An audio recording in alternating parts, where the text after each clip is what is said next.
තමයි ගහන්න නේ. right. right. බිම්බු ඉඳලා. right. හරි බලන්න මේ paper number 2 එක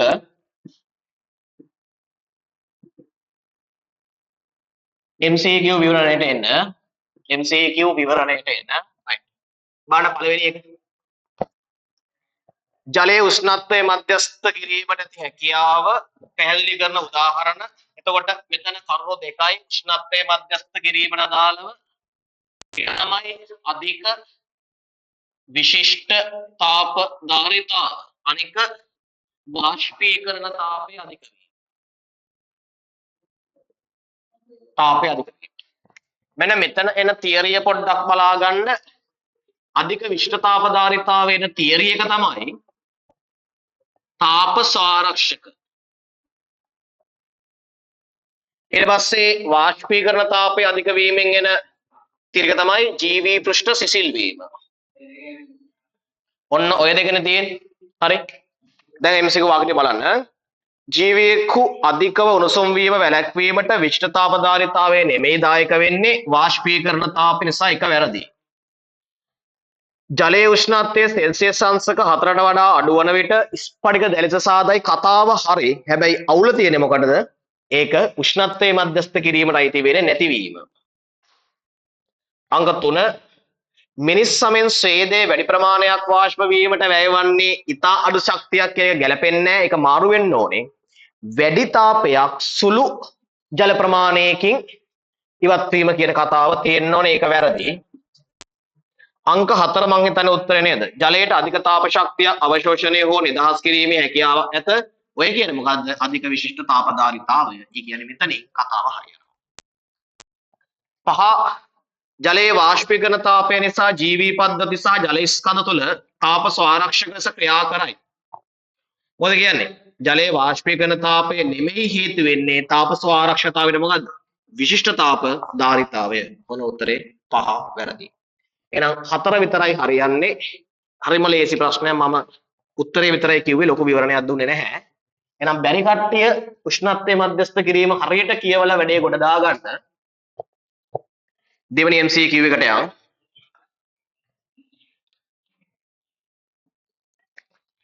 DNA සම්බන්ධ කවරක් අසත්‍යයේද කියලායි අහන්නේ. DNA ගැන දන්න ටික මොනවද? මොනවද දන්න ටික DNA සම්බන්ධයෙන්? කියන්නේ දිත්ත හේලික්සි ආකෘතිය වොට්සන් ක්‍රික් එකකට අනුව මොකක්ද? මනක් කල්පිත අක්ෂයක් වටා පොලිනියුක්ලියෝටයිඩ් රැහැන් දෙකක් වෙලිලා තියෙනවා. ඒ දෙක එකිනෙකට ප්‍රතිසමාන්තරයි. එක පටයක් අනිත් පටයට අනුපූරකයි. හරිද? සීනි ෆොස්ෆේට් පිටකොන්ද මධ්‍යක්ෂයෙන් එළියට තියෙනවා. නයිට්‍රජන් භාෂ්මණික මැද තියෙනවා. පට දෙක හයිඩ්‍රජන් බන්ධන වලින් සම්බන්ධ කරනවා. එක් සම්පූර්ණ දඟරයක් තුල භාෂ්ම යුගල් 10ක් තියෙනවා. ගම සරලව කිව්වොත් වොට්සන් ක්‍රික් ආකෘතිය යන විදිහ බලමු මොනවද අහලා තියෙන්නේ කියලා. DNA හි එකිනෙකට වෙනස් ආකාරයේ අණු වර්ග 5ක් ඇත. මොකද කියන්නේ? අණු වර්ග 5ක් තියෙනවා කියන එක තේරෙන කට්ටිය අත උස්සන්න බලන්න. මෙතන ඉන්න අයගේ අණු වර්ග 5ක් තියෙනවා, 5 ගයින්න පුළුවන් අය අත උස්සන්න. කොහොමද? හරිද? මෙන් ආගන්න. හරිද? ගොඩක් කට්ටිය ඔතන වරදවා තීරුම් අරන් ඉන්නවා. දරුවනේ නියුක්ලියෝටයිඩයක් කියන්නේ මෙන්න මෙහෙම කෙනෙක් නේ. ගයින්න බාන කීයද කියලා කෑලි? පෙන්ටෝස සීනි 1යි. ෆොස්ෆේට් කාණ්ඩය 2යි. නයිට්‍රජනීය භස්ම වර්ග 4යි. ඇඩෙනින්, තයමින්, ගුවනින්, සයිටෝසින්. කීයද? 3යි, 4යි, 5යි, 6යි. නේද?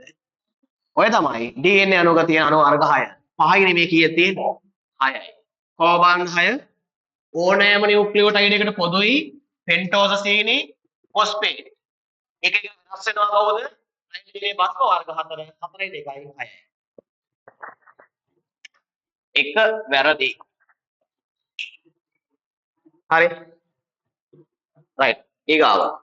භස්ම යුගලණය වීමේ නීතියට අනුව සෑම විටම පියුරින භස්ම යුගලණය වන්නේ පිරිමිඩීන සමගය. උත්තරේ ගොඩ නේද? ඇඩෙනින් සමග තයමින් ගුවැනීන් සමග සැලසේ. මෙයා කවුද? මෙයා පියුරේන. මෙයා කවුද? පිරමිඩීන. එනවා වැඩි හරිනේ. හැම විටම යුගලණය වෙන්නේ කවුද? පියුරේනයා පිරමිඩීනයක් සමග. උත්තරේ හරි.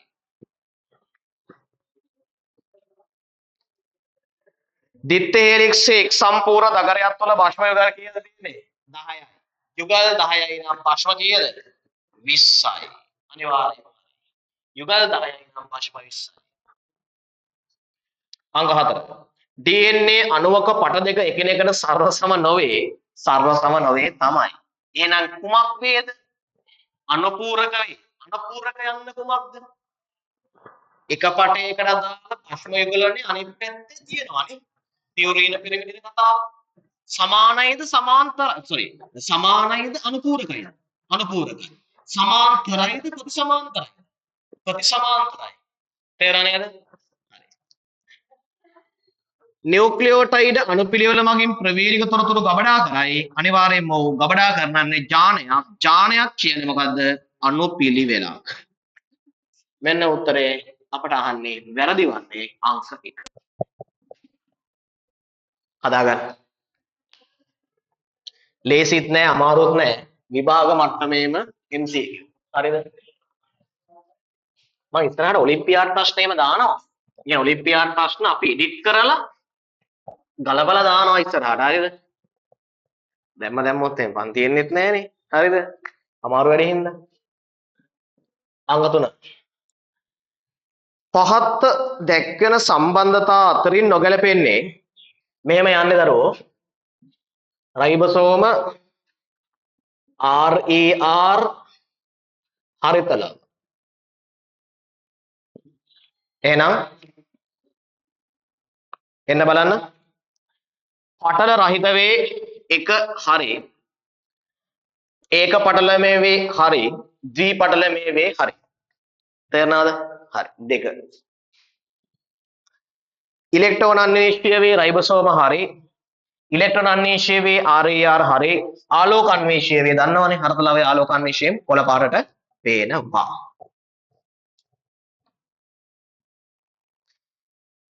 සෑම සෛලයකම පවතී. මතකද? සියලු සෛලවල පොදු ලක්ෂණ රයිබෝසෝම මතකයි. න්‍යෂ්ටික අම්ල සහිතයි දරුවනේ රයිබෝසෝම සම්බන්ධ වෙලා තියෙනවා අන්තප්ලාස්මික ජාලිකාවල RER වලට. අන්තප්ලාස්මික ජාලිකාවල රයිබෝසෝම තියෙනවා කියන රයිබෝසෝම එතන මොනවද? RNA දන ප්‍රෝටීන. එහෙනම් RNA කියන්නේ කවුද? න්‍යෂ්ටික අම්ල තියෙනවා. ඔයා දන්නවා කොහොමද? හරිතලව පංජරය තුළ රයිබෝසෝම තියෙනවා. ඒ කියන්නේ RNA තියෙනවා. චක්‍රීය DNA අණුකුත් තියෙනවා පංජරය තුළ. ඒ කියන්නේ DNA RNA දෙකම තියෙනවා. ඔන්න හරි. න්‍යෂ්ටික අම්ල සහිත කතාව අපිට ඊට කලින් මිස්සුණානේ. අංක 3 යන්නේ අපි මේ 4 කරේනේ. හරි. අංක 3 කරලෙමු ආයි පාර. සෑම සෛලයකම ඇත. හරි සෑම සෛලයකම ඇත. න්‍යෂ්ටික සෑම සෛලයකම ඇත. හරි. ප්‍රභා සංශ්ලේෂ සෛලවල ඇත. හරි. ඊට පස්සේ 4 න්‍යෂ්ටික අම්ල සහිතයි, න්‍යෂ්ටික අම්ල සහිතයි, න්‍යෂ්ටික අම්ල සහිතයි එකත් හරි ගියා. අංක 5 පොලිපෙප්ටයිඩ් සංශ්ලේෂණය කරනවා හරි, ග්ලයිකෝප්‍රෝටීන සංශ්ලේෂණය කරනවා හරි, ප්‍රභා සංශ්ලේෂණය කරනවා හරි. එතකොට මොකක්ද අවුල තියෙන්නේ? මෙන්න මෙතනින් පොඩි අවුලක් තියෙනවා. මොකද්ද? අංක 3න්. මෙන්න මෙතන පොඩි අවුලක් තියෙනව නේද? මොකද්ද? හරදලව තියනවාද ප්‍රභා සංශ්ලේෂක සෛල හැම එකෙම? නැහැනේ. ඇයි? සූනෂ්ටික කියලා වැටුණොත් තමයි හරියන්නේ. සූනෂ්ටික ප්‍රභා සංශ්ලේෂක සෛල වල තමයි අපේ පේපර් රිවිෂන් එකේ හරදලවය ලිව්වා මම ඉතින් ෂෝට් නෝට් එක. ආගෙන් තියෙන්නේ කියන්නේ ඇල්ගී වලයි ශාක වලයි තමයි තියෙන්නේ. ඇල්ගී වලයි ශාක වලයි තමයි තියෙන්නේ.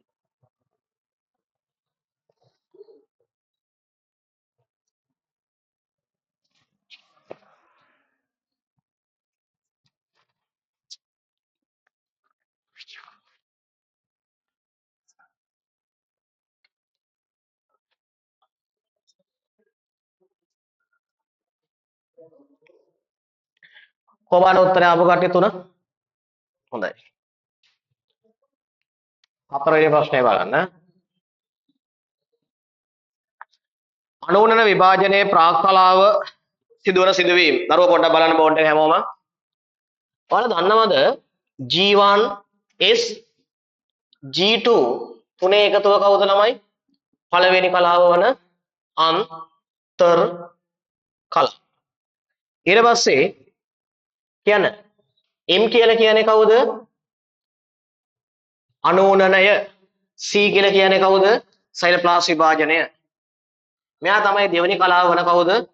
අනෝනන කලාව. හරි. දැන් දරුවෝ අනෝනන කලාවේ M කියන්නේ මොකද්ද? අනෝනනයනේ. මේක අනෝනනය. මේක සෛලප්ලාස් විභාජනය.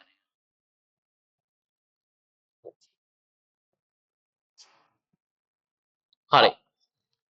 එහෙනම් අන්තර කලාවෙන් පසු මුලින්ම එන්නේ කොහෙටද? අනෝනන කලාවේ. මොකද්ද මුලින්ම හම් වෙන කලාව? මේකේ කලා පහයිනේ. මොකද්ද? ප්‍රාග් කලාව. හරි.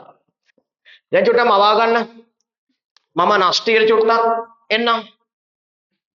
සාමාන්‍යයෙන් අන්තර කලාවේ නෂ්ටිය කොහොමද?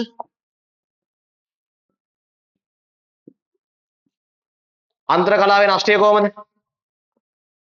වන් රිසෝස් එක වෙලා වුණා මේ. විසිරුණු ගොනුවක්සේ නේද තියෙන්නේ? විසිරුණු ගොනුවක්සේ තියෙන්නේ.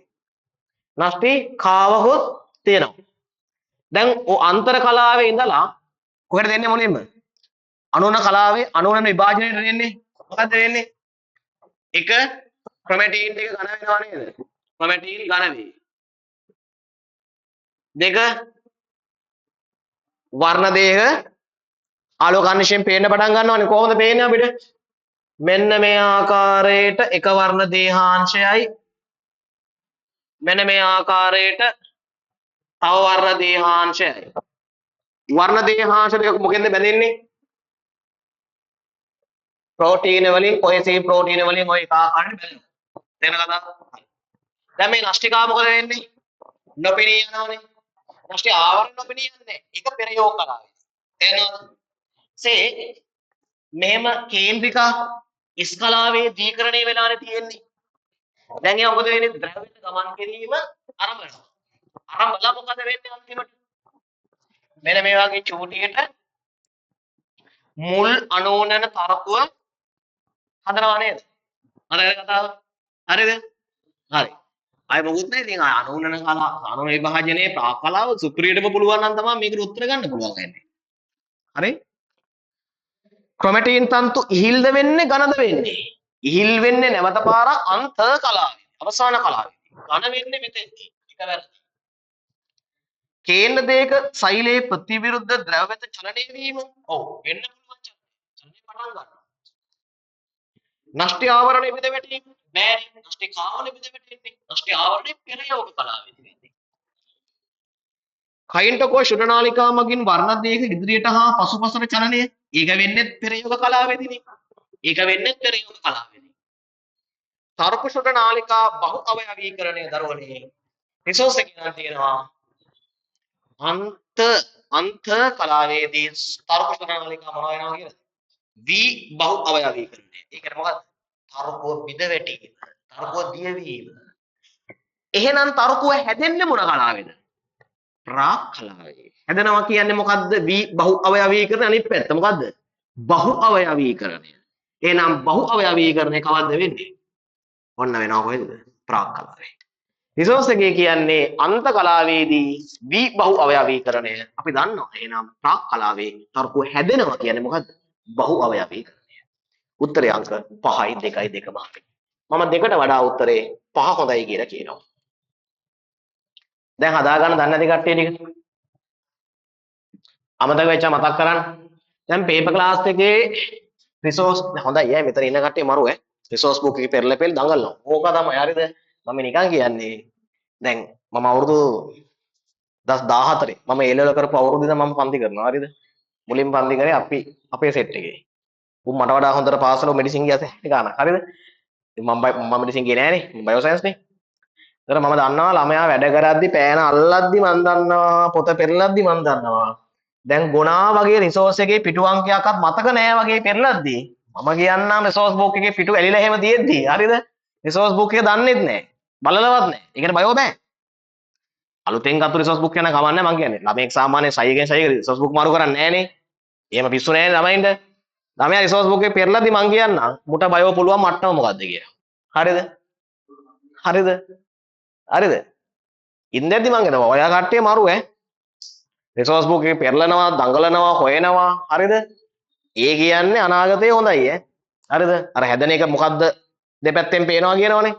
දෙපැත්තේ නෙමෙයි දෙපෙත්තෙන්. හරිද? පේනවනේ. එහෙම පේනවා. හරිද?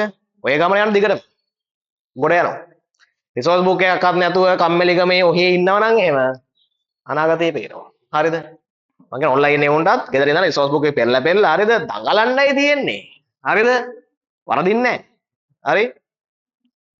දැන් අනුනනේ ප්‍රාක්කලා බැරි එක මේ වෙද්දි සිංගාලා බලන්න ඕනේ. දැන් මම මේ කතා කරන එක ඕනේ නැත්නම් ටක් ගාලා යනවා පෙරයෝග කලාවට. ගිහිල්ලා බලනවා. හරිද? මේ රූප සටහන් ටික අඳිනවා. හරි? ඒක තමයි කරන්නේ.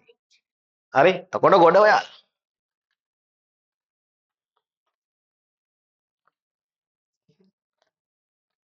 හරි. අංග 5. එන්න යන් වැඩේට පහට. රයිට්. මම ප්‍රශ්නට යද්දි පරණ වැඩ අතරින්ද මේ වැඩේ මේකට එන්න. හරි? ප්‍රභා සංශ්ලේෂණයේ ආලෝක ප්‍රතික්‍රියාවේ ඉලෙක්ට්‍රෝන ගලණය. දැන් මම ආලෝක ප්‍රතික්‍රියාව කොටස් වලට බෙදනවා ළමයි. ඔය දරුවන්ට මතකද කැල්වින් චක්‍රයේ පියවර කියන්න බලන්න. කාබොක්සිලීකරණය එපා කියන්නේ. කාබොක්සිලීකරණය, ඔක්සිහරණය, CO2 ප්‍රතිග්‍රාහකයා ප්‍රතිජනනය. ඔය කැල්වින් චක්‍රයේ පියවරනේ. කියන්න බලන්න ආලෝක ප්‍රතික්‍රියාවේ පියවර ටික.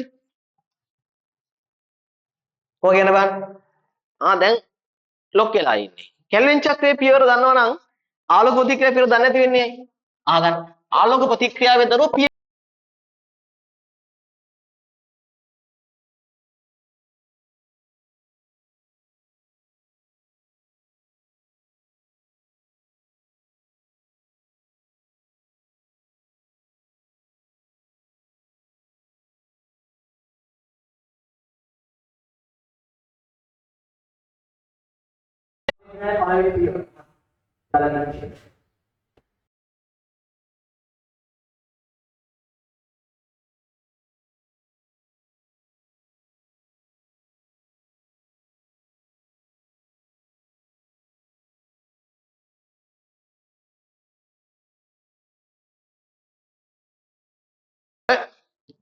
එතකොට ආලෝක ප්‍රතික්‍රියාවේ පළවෙනි පියවර මොකක්ද? ජල විච්ඡේදනය. හරි. දෙවෙනි ප්‍රතික්‍රියාව නැත්නම් දෙවෙනි පියවර මොකද්ද මේ? මෙයා උඩ ගිහිල්ලා මෙයාගේ ඉලෙක්ට්‍රෝනය ඊට පස්සේ PS1 ගේ එකත් උඩ ගිහිල්ලා මෙතන ධන කරලා ඉවරලා මෙන්න මෙයා එනවනේ. දරුවෝ මතකද? මෙතෙන්ට එනවනේ. ඒ එද්දි හැදෙනවා කාවද? ATP හැදෙනවනේ. ADP වලින් දරුවෝ ATP හැදෙනවා. එහෙනම් මේක මොකද්ද? අංක 2. නම් මොකද්ද? ප්‍රභා පොස්පොරයිලීකරණයනේ. හරි.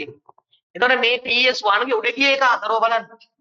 මේ ඉලෙක්ට්‍රෝන වාහක ශ්‍රේණියක් කරහා ගිහිල්ලා ඉලෙක්ට්‍රෝනය NADP+ H+ අරගෙන NADPH මෙතන රිඩක්ටේස් එන්සයිම මේ වගේ උත්ප්‍රේරණය කරනවා. එතකොට මෙන්න මේ ක්‍රියාවලිය කීයද? 3. මොකද්ද මේකේ නම? ඔක්සිහරණය. අන්න. එහෙනම් කැල්වින් චක්‍රයේ ආලෝක ප්‍රතික්‍රියාවේ පියවර තියෙනවා. ජල විච්ඡේදනය, පොස්පොරයිලීකරණය, ඔක්සිහරණය. කට්ටියත් එක ලියුම් බලන්න එහෙනම්. ජල විච්ඡේදනයේ ප්‍රතිඵල මොනවද? O2. ප්‍රභා පොස්පොරයිලීකරණයේ ප්‍රතිඵල මොනවද? ATP. ඔක්සිහරණයේ ප්‍රතිඵල මොනවද? NADPH. තේරුණාද කට්ටියට? හරි. දැන් බලමු ඒක. ප්‍රභා සංශ්ලේෂණයේ ආලෝක ප්‍රතික්‍රියාවේදී ඉලෙක්ට්‍රෝන ගලණයේදී සිදුවන සිදුවීම් කිහිපයක් පහක් දැක්වේ. ඊට සිදුවීම් අතරින් චක්‍රීය ඉලෙක්ට්‍රෝන ගලණයේදී සිදුවන සිදුවීම් වන්නේ දැන් දරුවනේ මම මේ යන්නේ මොකද්ද? රේඛීය ඉලෙක්ට්‍රෝන ගලණය මම මේ යන්නේ. හරි. දැන් මෙන්න මේ PS2 විතරක් සම්බන්ධ කරගෙන මේ ඉලෙක්ට්‍රෝනේ නැවත මෙන්න මෙහෙම ගිහිල්ලා ඔහොම එද්දී මොකක්ද හැදෙන්නේ? ATP පමණයි හැදෙන්නේ. එහෙනම් ජලවිච්ඡිත වෙනවද? නෑ. මේ ඉලෙක්ට්‍රෝනේ මෙහෙ ගිහිල්ලා ඔක්සිහරණය වෙනවද? නෑ. එහෙනම් වෙන්නේ මොකක් විතරයිද? කියන්න. ATP සෑදීම විතරයි චක්‍රීය ඉලෙක්ට්‍රෝන ගලණයේදී වෙන්නේ. තේරෙනවද නේද? බලමු. A වැරදි O2 නිදහස් වෙන්නේ නැහැ. B වැරදි NADPH හැදෙන්නේ නැහැ. C හරි ATP හැදෙනවා. ඉලෙක්ට්‍රෝන නිදහස් වීම ඇයිද රෝමේ? PS1 ගේ නිදහස් වෙනවනේ. ආලෝක ශක්තිය ලබාගෙන. ඒකත් හරි. එහෙනම් මොකද වෙලා තියෙන්නේ? C සහ D හරිය අත උස්සන්න බලන්න. එහෙනම් උත්තරේ නෑ දා තියෙනවනේ. අංක 4. රයිට් උත්තරේ 4. උත්තරේ 4. එහෙනම් චක්‍රීය ඉලෙක්ට්‍රෝන ගලණය වෙන්නේ මොකක් විතරද? ෆොස්ෆොරයිලීකරණය පමණයි. මොකද්ද වෙන්නේ නැත්තේ? ජල විච්ඡේදනය වෙන්නේ නැහැ. ඔක්සිහරණය වෙන්නේ නැහැ. තේරෙනව නේද? හරි.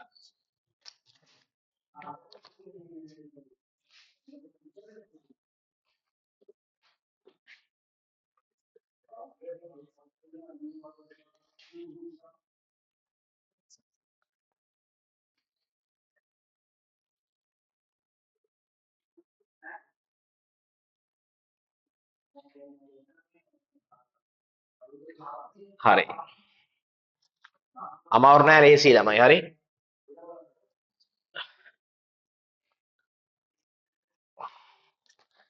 අපි යනවා අංක 6ට මාත් එක්ක එන්න.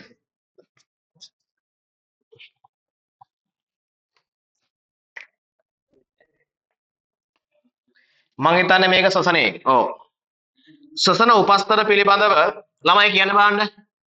ප්‍රධාන සසන උපස්තරය කවුද? ග්ලූකෝස්. අනිත් ඒවා කවුද? අනිකුත් කාබෝහයිඩ්‍රේට්. අනිකුත් කාබෝහයිඩ්‍රේට් උදාහරණ මොනවද? සත්තුන්ගේ නම් පුතා කියන්න. කවුද? ග්ලයිකෝජන්. ශාක වගේ නම් පිෂ්ඨය වගේ තියෙනවනේ. ඒතර මෙයාලා මේ බලන්න අපි ඉගෙන ගන්නවා ග්ලූකෝස් වල ස්වභාවික සුතනේ ඩිරෙක්ට් ග්ලයිකොලිසියට යනවා.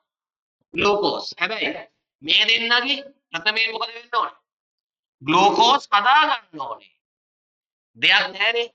මෙයාගේ ග්ලූකෝස් ටික එන්සයිම් මගින් ජල විච්ඡේදනය වෙච්ච ගමන් ග්ලූකෝස් හදනවා. දැන් මේ ග්ලූකෝස් හැදලා තමයි කොහෙට යන්නේ? ග්ලයිකොලිසියට යන්නේ. හරි. 1 2 අංක මොකද්ද? මෙන්න එනවා ලිපිඩ මේදය රයිට් කටේ බලන්න මොකද්ද වෙන්නේ ලිපිඩ කරනවා මේද අම්ල සහ ග්ලිසරෝල්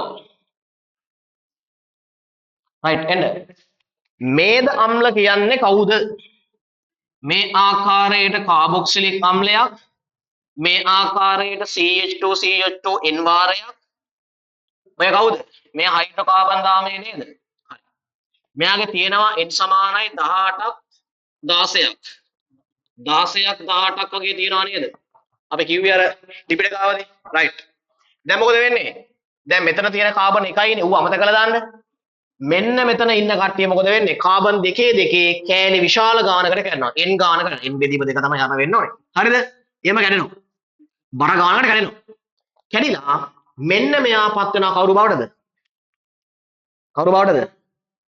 ඇසිටයිල් කෝ A බවට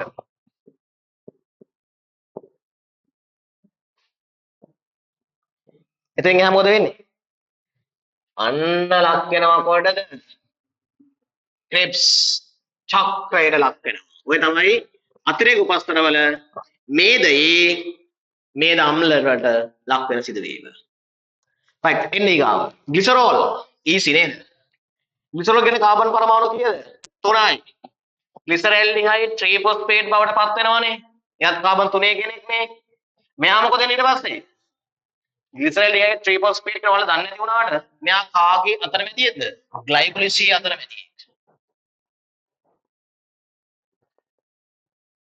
එහෙනම් ටින් ගාලා එයා යනවා කොහෙටද ග්ලයිකොලිසියට යනවා ගිහලා මොකද වෙන්නේ ඉදිරි ප්‍රතික්‍රියා ටික සිදු කරගන්නවා පැහැදිලිද හරි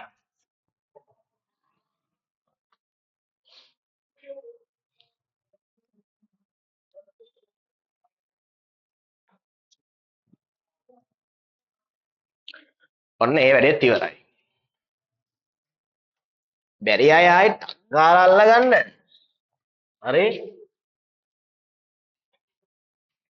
අය බය වෙන්න එපා රිසෝස් එකේ තියෙන දේම තමයි කියන්නේ ඈ 2026ට අහන දේම තමයි කියන්නේ මේකම තමයි අහන්නේ ඈ අය පරණ සිලබස් වල ඒවා අරවා මේවා මොකුත් නැහැ හරි මේ එන්නකො ටක් ගාලා ඔහොමම ඊගාව එකට හතර මේක පෙන්වන්න චුට්ටක් නේ හරි මේකත් එක්ක අංක 4 කවුද ප්‍රෝටීන මොකද වෙන්නේ කොහොමද කරමු ටක් ගාලා ප්‍රෝටීන කැටුවා ටක් ගාලා කවුරු බවටද ඇමයිනෝ අම්ල බවට කොහොමද ඇමයිනෝ අම්ලගේ ස්වභාවය මධ්‍ය කාබන් මේ පැත්තේ ඇමයිනෝ කාණ්ඩය මේ පැත්තේ කාබොක්සිලික් කාණ්ඩය මේ පැත්තේ R මේ පැත්තේ H ඔන්න ඩිරෙක්ට් යන්න බෑ ඇමයිනෝ අම්ලයට සසනයට මොකද වෙන්නේ ඇමයින් හරණය ඔන්න හැලුවා මේ ක්‍රියාවේ නම මොකද්ද ඇමයින් හරණය සුපිරි රයිට් දැන් හැදෙන කෙනා කවුද මූ කෙමිස්ට්‍රි වලින් කවුද කාබොක්සිලික් අම්ලයක් නේද කාබොක්සිලික් අම්ලය වෙනස් වෙනවා කවුරු මතද මෙන්න මේ R කාණ්ඩයේ මත අංශදාමයේ මත වෙනස් වෙනවා ඒ වර්ගයේ අණුව මෙයා ගහ ගන්නවා එක්කෝ ග්ලයිකොලිසියට යනවා අතරමැදි එක් නම් මෙයා R අණුව වෙනස් වෙනවා එක්කෝ ඇසිටයිල් කෝ A බවට යනවා ඒව නැත්නම් ක්‍රෙබ්ස් චක්‍රයට යනවා ඉදිරි ප්‍රතික්‍රියා ටික සුපිරියට කරගන්නවා ඒ තමයි ද්‍රේක උපස්තර වල ක්‍රියාවලිය එච්චරයි ලස්සන විදිහට පෙන්න ගන්න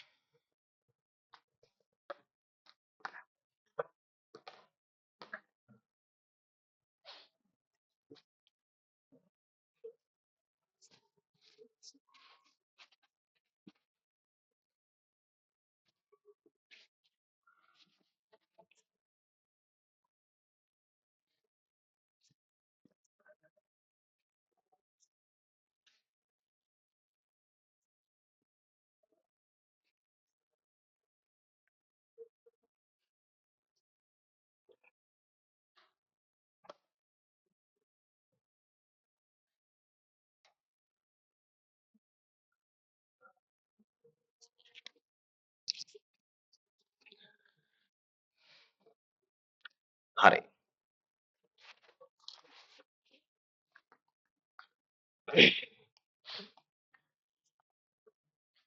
දැන් අහන ප්‍රශ්නවල උත්තර දෙමු බලන්න මේදය පයිරවේට් බවට පත් වී මේද අම්ල පයිරවේට් බවට පත් වී සසන යාන්ත්‍රණයට එකතු විය හැකිය බෑ නේද බෑ දෙකෙන් එකකටවත් බෑනේ සෙට් වෙන්නේ නැහැ කාබොක්සිලික් අම්ල හැදිලා ඇමයිනෝ අම්ල වලින් නම් වෙන්න පුළුවන් නේ ග්ලිසරල්ඩිහයිඩ් සීනි ග්ලිසරල්ඩිහයිඩ් ට්‍රිෆොස්ෆේට් බවට පත් වෙමින් ද ග්ලයිකොලිසියට එක්විය හැකිය හරිනේ සීනි කියන්නේ සුක්‍රෝස් හිතන්නකෝ සුක්‍රෝස් ග්ලූකෝස් බවට කැඩෙනවා ග්ලූකෝස් ලක් වෙනවා ග්ලයිකොලිසියට එතකොට G3P තියෙනවා හැබැයි මේක රවුන්ඩ් කරන්නම් හැබැයි ඩිරෙක්ට් එතෙන්ට වෙන්නේ නැති නිසා ප්‍රෝටීන කාබෝහයිඩ්‍රේට් ලිපිඩ සසන ලබ්ධිය වැරදි කවුද වැරදි ප්‍රෝටීන වල 0.8යි ලිපිඩ වල 0.7යි අන්න ඒ නිසා තමයි තුන වරදී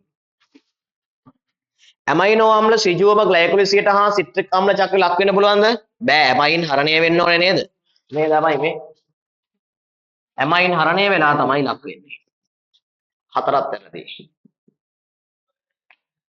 මේදය ග්ලිසරෝල් බවට පත් වී ඇසිටයිල් කෝ A හරහා ශ්වසන යාන්ත්‍රණයට ලක් වේ ළමයි මේදේ ග්ලිසරෝල් වෙච්ච ගමන් වැඩේ බෑ නෙමේ ග්ලිසරෝල් වෙච්ච ගමන් කාබන් 3යි U යන්නේ G3P ග්ලයිකොසිඩ් වැරදි එන උත්තරේ දෙක සීනි හරි කියලා ගන්න වෙනවා හරිද නිවැරදි හෝ වඩා නිවැරදි උත්තරේ උත්තරේ අංක 2 කො හරි කට්ටිය බලන්න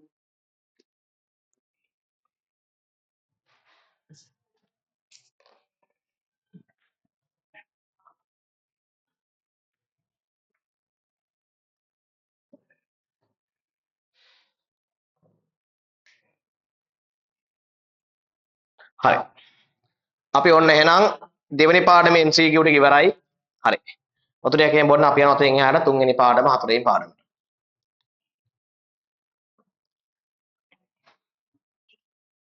ඔක්කොම හරිද හරිද ඔක්කොම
අපි යනවා එහෙනම් තුන්වෙනි පාඩමේ වැඩවලට.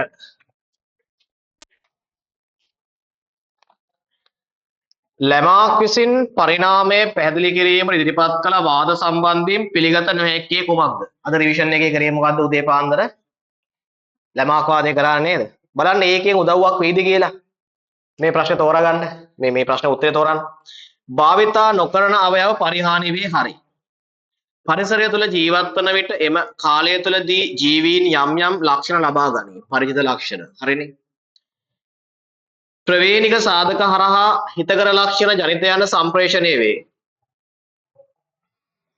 ප්‍රවේණික සාධක හරහා. ප්‍රවේණික සාධක තියා. හරිද? ළමක් ඉන්න කාලේ නිකන් අර නිකන් ප්‍රජනේන්ද්‍රි කොහෙද තියෙන්නේ කියලා දන්නේ සයිස් එකක් තිබ්බේ.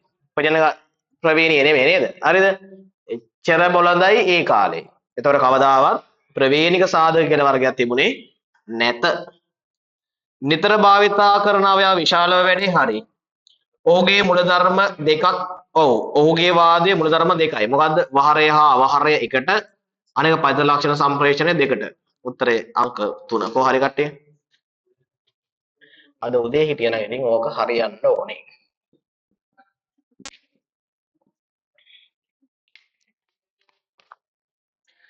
හරිත ඇල්ගී වලට මෙන්ම භෞමික ශාක වලටද දැකිය හැකි පොදු ලක්ෂණයක් වන්නේ. මම පොඩි බඩුවක් කියලා දෙන්නම් බලන්න. ඕකට උත්තරේ ගන්න විදිය. ළමයි මේ බලන්න.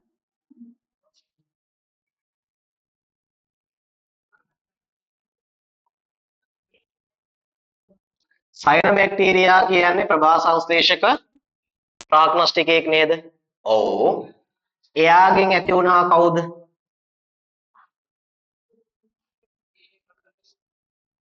හරිත ඇල්ගී. පැහැදිලිද? ඒ හරිත ඇල්ගී වලින් ඇති වුණා කවුද? ශාක. දැනට ඔච්චරයි පරිණාම. ඉස්සරහට තව මොකරයක් ඇති වෙලාද ශාක වලින් එහා පරිණාම වුණා කියලා දන්නේ නැහැ. තාම උනේ ඉස්සර තිබ්බේ හරිත සයනොබැක්ටීරියා විතරයි. ඊට පස්සේ හරිත ඇල්ගී ඇති වුණා. ඊට පස්සේ ශාක ඇති වුණා. හරි. මේ දෙගොල්ලන්ගේ සමානකම් තියනවද නැද්ද? සයනොබැක්ටීරියා හා හරිත ඇල්ගී වල තියෙනවා. සාක්ෂි කියන්නේ ඒවටනේ. මේ දෙගොල්ලන්ගේ සමානකම් තියෙනවද? හරිත ඇල්ගී සහ ශාක අතර තියෙනවා. සමානකම් කියන්නේ ඒවනේ. කියන බාර මොනවද මේ දෙන්න අතර තියෙන සමානකම් කියන්නේ? මේ දෙන්න අතර සමානකම් මොනවද? දෙන්නගෙම තියෙනවා ක්ලෝරෝෆිල් A. B තියෙනවා. දෙන්නගෙම තියෙනවා තෙලියු ලෝස් තෛල බිත්ති. දෙන්නගෙම තියෙනවා සංචිත ආහාරය පිෂ්ඨය. දෙන්නගෙම ඔය සංසේචනය වගේ දේවල් සමානයි. ශුක්‍රාණුව ගිහින් තමයි අණ්ඩය අණ්ඩ අනුදානයේ සංසේචනය වෙන්නේ. හරි. සංසේචන වැඩ. හරි. ඊට පස්සේ මට ඔයාලට පොඩි තව කතාවක් කියලා දෙන්න ඕනේ. ඒ තමයි අසමානතාව. ඒ තමයි අසමානතාව. ඒ කියන්නේ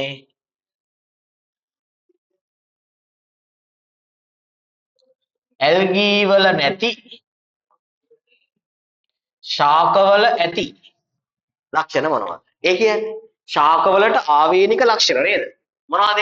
එක බීජාණු දානි තුල බිත්ති සහිත බීජාණු. දෙක පරාදීන කල. තුන අග්‍රස්ත විභාජක දැරීම. මතක කතා හරියනේ? තව මොනවද? එහුනේ. බහුසෛලික කලලයනේ. හරිද? ජම්මාරු එච්චට තිබ්බනේ. හරිද? ඒවා කාගේ විතරයි තිබ්බේ? එතකොට මොකද්ද අහලා තියෙන ප්‍රශ්නේ එතකොට? මරු ඇල්ගී මෙන්ම ශාක වලට පොදු. ඒ කියන්නේ මුන්ට ආවේනික නොවන පරාදීන කලලය ශාක පමණයිනේ හලන්න. අග්‍රස් විභාජකයේ ශාක පමණයිනේ හලන්න. Chlorophyll A දැරීම පොදුයි. අන්න උත්තරේ. බහුසෛලික ජම්මාණු දානි දැරීම, කියන්නේ බහුසෛලික ප්‍රජනක ව්‍යුහ ශාක පමණයිනේ හලන්න. බිත්ති සහිත බීජාණු ශාක පමණයිනේ හලන්න. එහෙනම් දැන් මට පාඩම් කරලා දෙන්න. ශාක වලට විතරක් ආවේනික ලක්ෂණ ටික හැමෝම. ශාක වලට පමණක් ආවේනික ලක්ෂණ ටික පාඩම් කරලා දෙන්න. මොකද එක පරාදීන කලලය. දෙක බහුසෛලික ජම්මාණු දානි. තුන අග්‍රස්ත විභාජක. හතර බිත්ති සහිත බීජාණු දාන තුන නිපදවන බීජාණු. දැන් මට කියන්න බාර දෙන්නගේ පොදු ලක්ෂණ ටික. ක්ලෝරොෆිල් A, සෛල බිත්ති සංඝටක, සංචිත ආහාර සහ සංසේචන ක්‍රියාවලිය. හරි. උත්තරේ අංක 3. 8ට 3.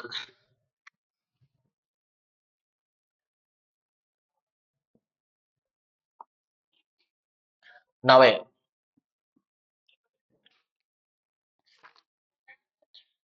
යූකැරියාවන් පිළිබඳව පහත සඳහන් ප්‍රකාශ අතරින් නිවැරදි ප්‍රකාශය තෝරා. උල්වාහි සංචිත ආහාරයේ ප්‍රොරිඩියම් පිෂ්ඨය වන අතර ප්‍රභාසංශ්ලේෂක වර්ණක ක්ලෝරොෆිල් A හා B වැරද්දක් තියෙනවා. ප්‍රොරිඩියම් පිෂ්ඨය නෙමෙයි මොන පිෂ්ඨයද? නිකම් පිෂ්ඨය. උල්වා කියන්නේ කොළ ඇල්ගි. ෆ්ලොරිඩියම් නේ නිකම් පිෂ්ඨය. අනිත් එකට උලන්නේ නැහනේ. කාගේද ඔය ෆ්ලොරිඩියම් පිෂ්ඨය තියෙන්නේ? ජිරිඩියම් ගෙනේ. ජිරිඩියම්ගේ. ජිරිඩියම්ගේ සංචිතාහාරයේ පිෂ්ඨය නෙමෙයි බවද?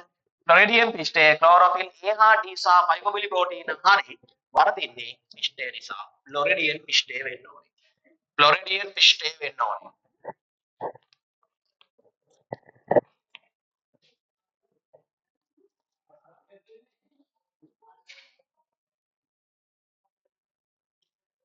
ඊගාව ඩයටෙම්මි ප්‍රධාන වශයෙන් පෙක්ටින් හා සිලිකා වලින් යුක්ත සෛල බිත්ති. හරි නේද? හරි නේද? සිලිකා කියන්නේ වීදුරුනේ. අමතරව පෙක්ටින් තියෙනවා. සර්ගසම් සංචිත ආහාරයේ ක්‍රිසෝලැමිනරින් හා තෙල් නෙමෙයි. මොනවද තියෙන්නේ? ලැමිනරින් නේ තියෙන්නේ. ක්‍රිසෝලැමිනරින් තියෙන්නේ කාගේද? ඩයටම් වලනේ. ඩයටම් වලනේ තියෙන්නේ. වැරදි. පැරමීසියම් මිශ්‍රයිද? නෑ එයා විෂම පෝෂී. මිශ්‍ර වෙන්නේ එවුග්ලීනා. ලක්ෂණ එකක් කියන කතාව නම් හරි. විෂම පෝෂී මිශ්‍රණය. උත්තරය 3.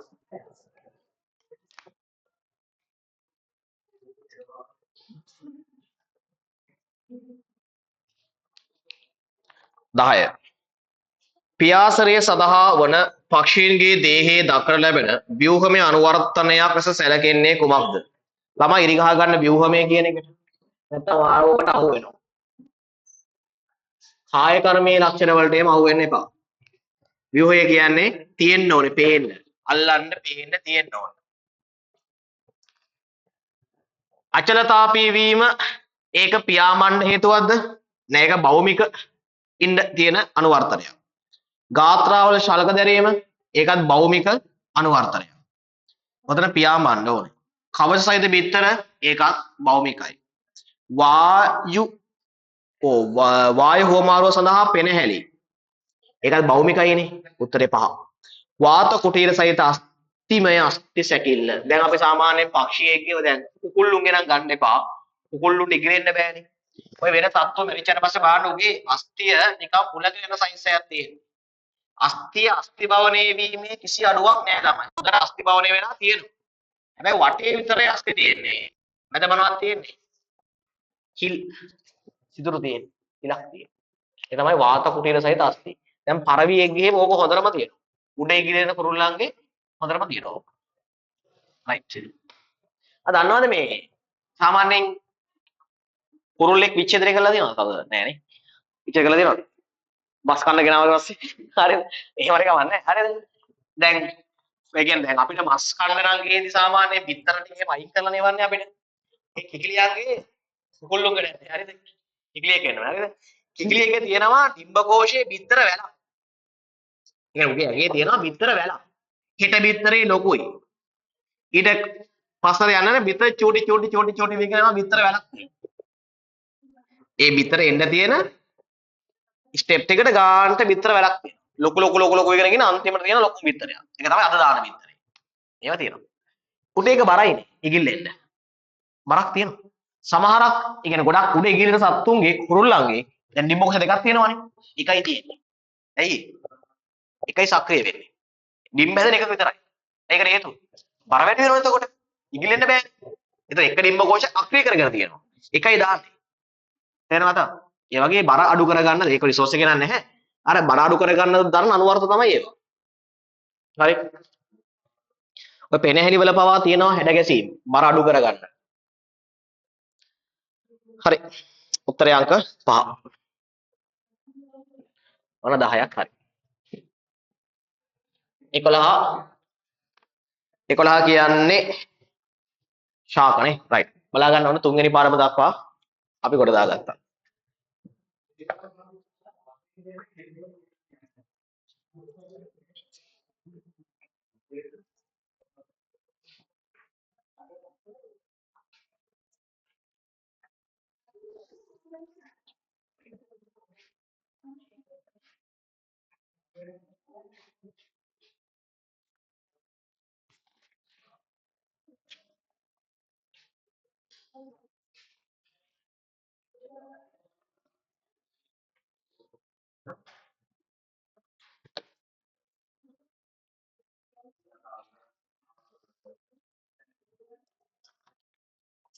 11 වෙනි ප්‍රශ්නය දරුවනේ ශාකයේ පාඩමට ඇවිල්ලා තියෙන්නේ ශාක පටක.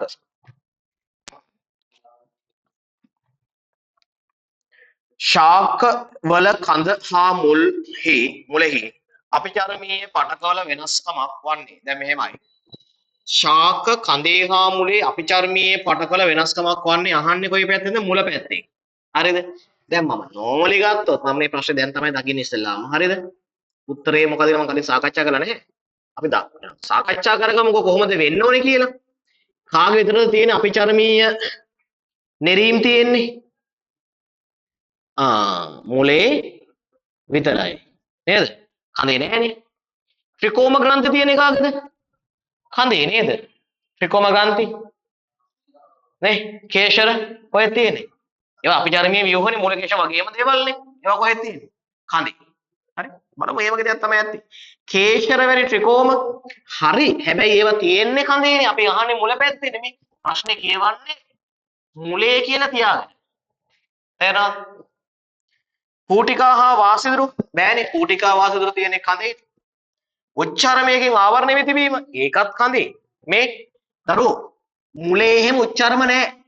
හැබැයි කඳේ තියෙනවා. අන්තර්ශෛලීය අවකාශ රහිතයි ඕනෑම අපිචර්මය අන්තර්ශෛලීය අවකාශ රහිතයි. උත්තරය දෙන්නේ. උත්තරය ආවනේ. ද්විතික වර්ධනයෙන් පසු පරිචර්මයේ මගින් ප්‍රතිස්ථාපනය වීම. මොකද වෙන්නේ? පොඩි අවුලක් තියෙනවනේ. හරි. අහන්නේ ශාක කඳක හා මුලෙහි අපිචර්මයේ පටකවල වෙනස්කමක් වන්නේ. කේශයෙන් ත්‍රිකෝම පැවති. මුලේ අපිචර්මයෙන් තමයි අහලා තියෙන්නේ. කූටිකා වාස නොපැවතීම. උත්තරය 2. නොපැවතීම කියලා තියෙන්නේ. හරිද? දැකනේ? පහත් වැරදි. මොකද මම බැලුවේ එකපාරට පහත් නෙමෙයි උත්තරේ. ද්විතික වර්ධනයෙන් පසු පරිචර්මයේ මගින් ප්‍රතිස්ථාපනය මුලෙත් වෙනවා කඳෙත් වෙනවා දෙකෙම වෙනවා. හරි. අනික මුලේ වෙන්නේ නැහනේ. ආන්නේ මේ. ඒක මුලේ වෙන්නේ නැහැ. මේ මුලේන්නේ ආන්නේ. ඔක කඳේ වෙන දෙයක්. මේ තියෙන අංක 5 තියෙන කඳේ වෙන දෙයක්. හරිද? ඒ නිසා මුලේ ඉඳලා කරන්නේ. හරි. ඔය පරිචර්මයේ ප්‍රතිස්ථාපනය වෙන්නේ කඳේ. මුලේ නෙමෙයි. ඒකයි පහ වරදින්නේ. අතන තියෙන කෝටිකා සහ වාසිත නොපැවතීම තියෙනවනේ. මුල පැත්තෙන් හරියටම හරියනවා ඒක. හරි. ඔන්න නියමට ආව උත්තරය අංක 2 නේ. 2 නේ. ඔව් රයිට්. 12. 12 මගෙන් දාන්නේ. ශාක පිළිබඳව නිවැරදි ප්‍රකාශය වන්නේ. හරි. කෙලින්ම යන්න හැමෝම ද්විතීක වර්ධනය ගාවට ශාකවල.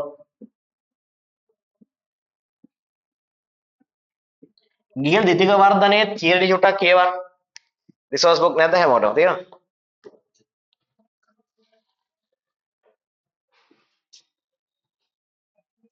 අරන් ද්විතීක වර්ධනය තියෙන දැන හොඳට කියවන්න. විනාඩි 2ක් 3ක් ගන්න.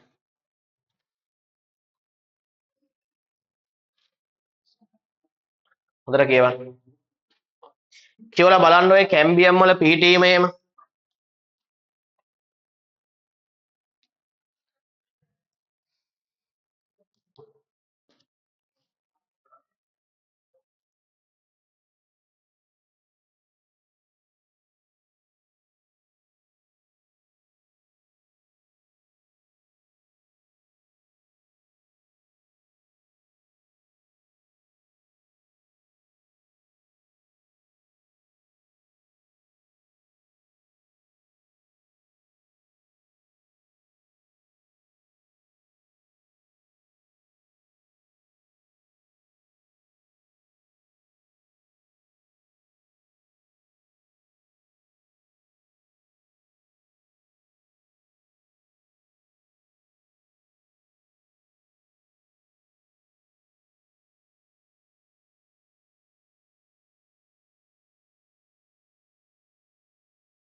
මම නිකමට නිකන් ඔහම පෙන්නුවට ඒක ඔයාලට තේරෙන්නේ නැහැ. ද්විතික වර්ධනය පිහිටීම් ටික.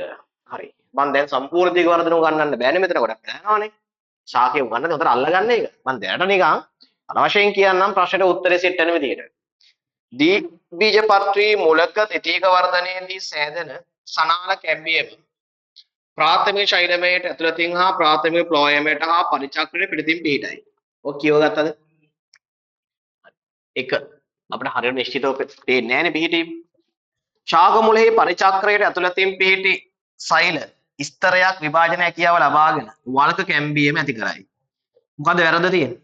ශාක මුලෙහි පරිචක්‍රයට ඇතුළතින්ද පිටතින්ද? පොතේ තියෙන්නේ. ඈ පරිචක්‍රයේ පිටත වෙන්න ඕනේ. හරිද? ඒකත් වැරදි.